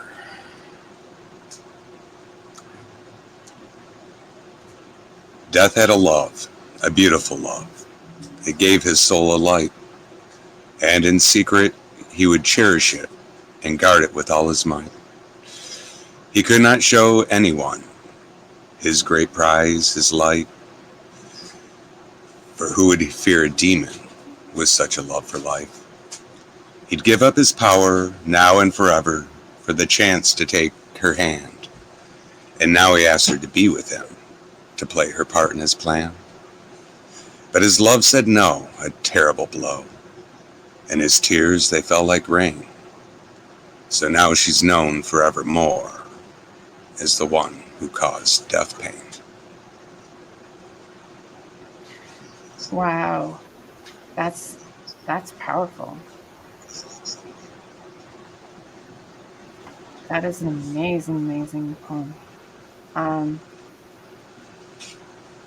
So how was your evening so far with your, and I know that it's Ashley's birthday. How did everything turn out well for you?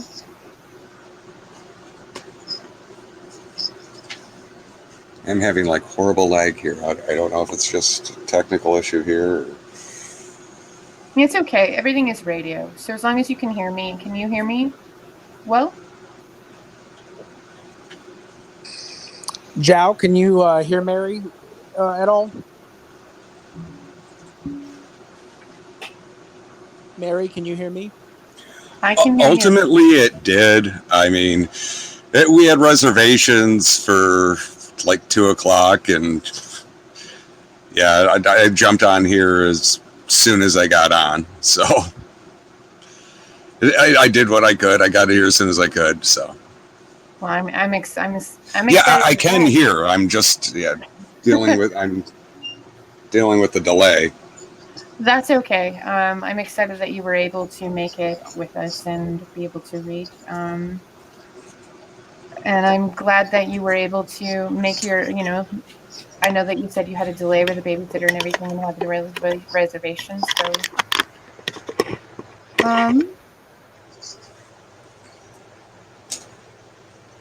do you have any other poems that you would like to read?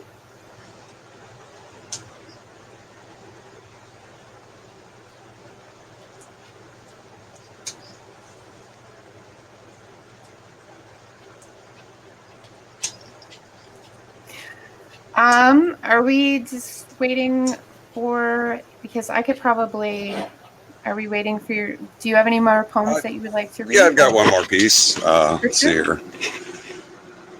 Innocence is dead, shot through the head by the evils of technology. I know when I die, no one will cry. They'll ask what they get instead. Knowledge is power, it grows by the hour, and with it, society dies. You say that you're strong, but that won't last long when you see the pain in my eyes. So close your eyes, because there's no surprise in the security of sleep. For into that world, the truth unfurled cannot ever reach. Life is pain, a disturbing game, in which no one wins. So night and day, now we pray for the end to begin. This world keeps changing, my mind keeps raging. Everything's a blur. How much pain will it take to get back to where we were? That poem sounds like it has a lot of history behind it. Would you care to share what inspired it?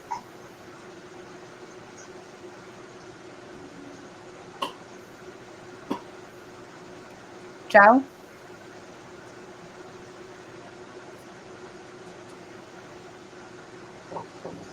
Hello?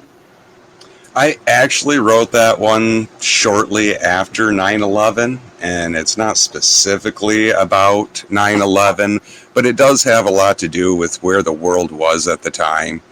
I mean, when I was a kid, they called us Generation Y because we didn't have a purpose or a big battle.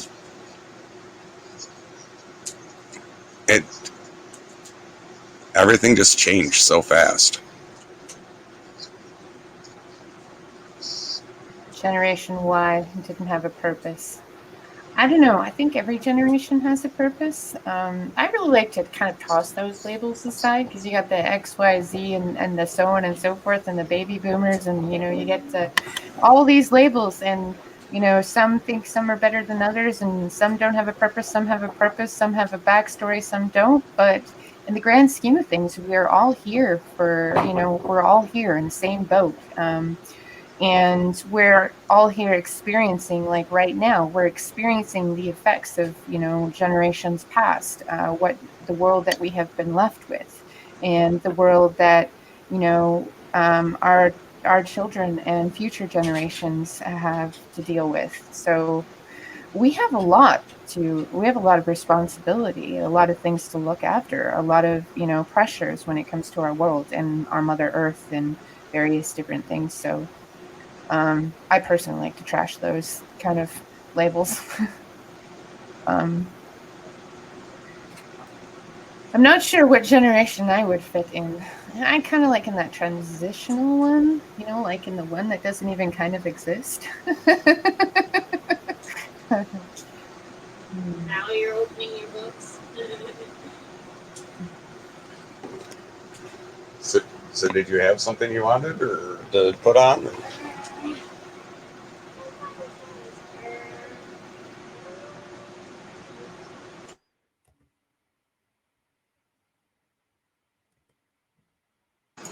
Yeah, I think my wife's going to pass tonight.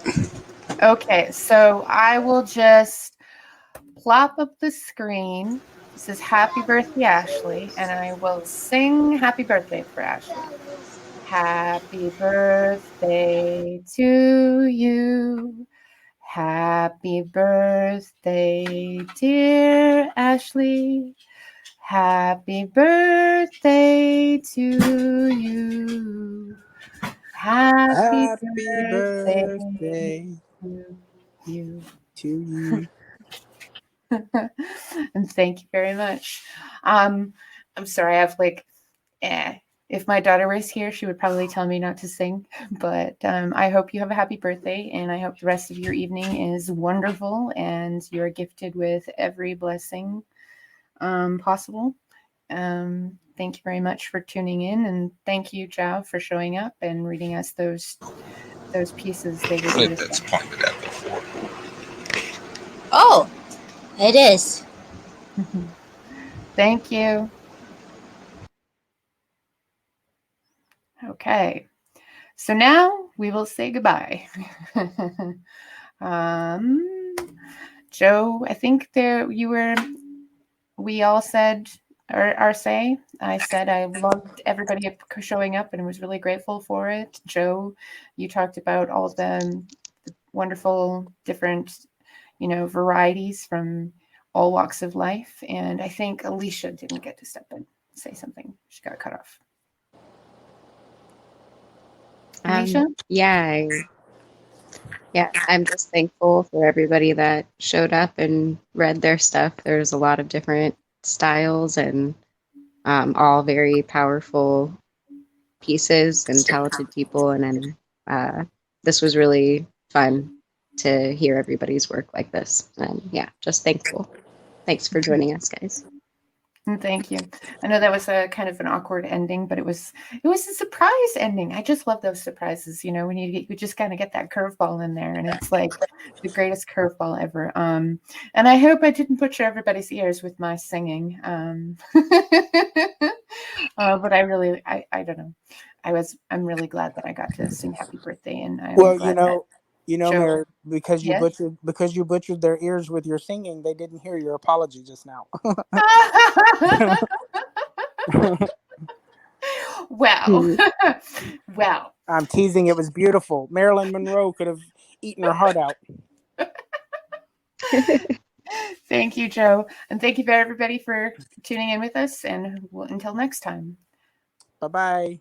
Bye-bye. Bye.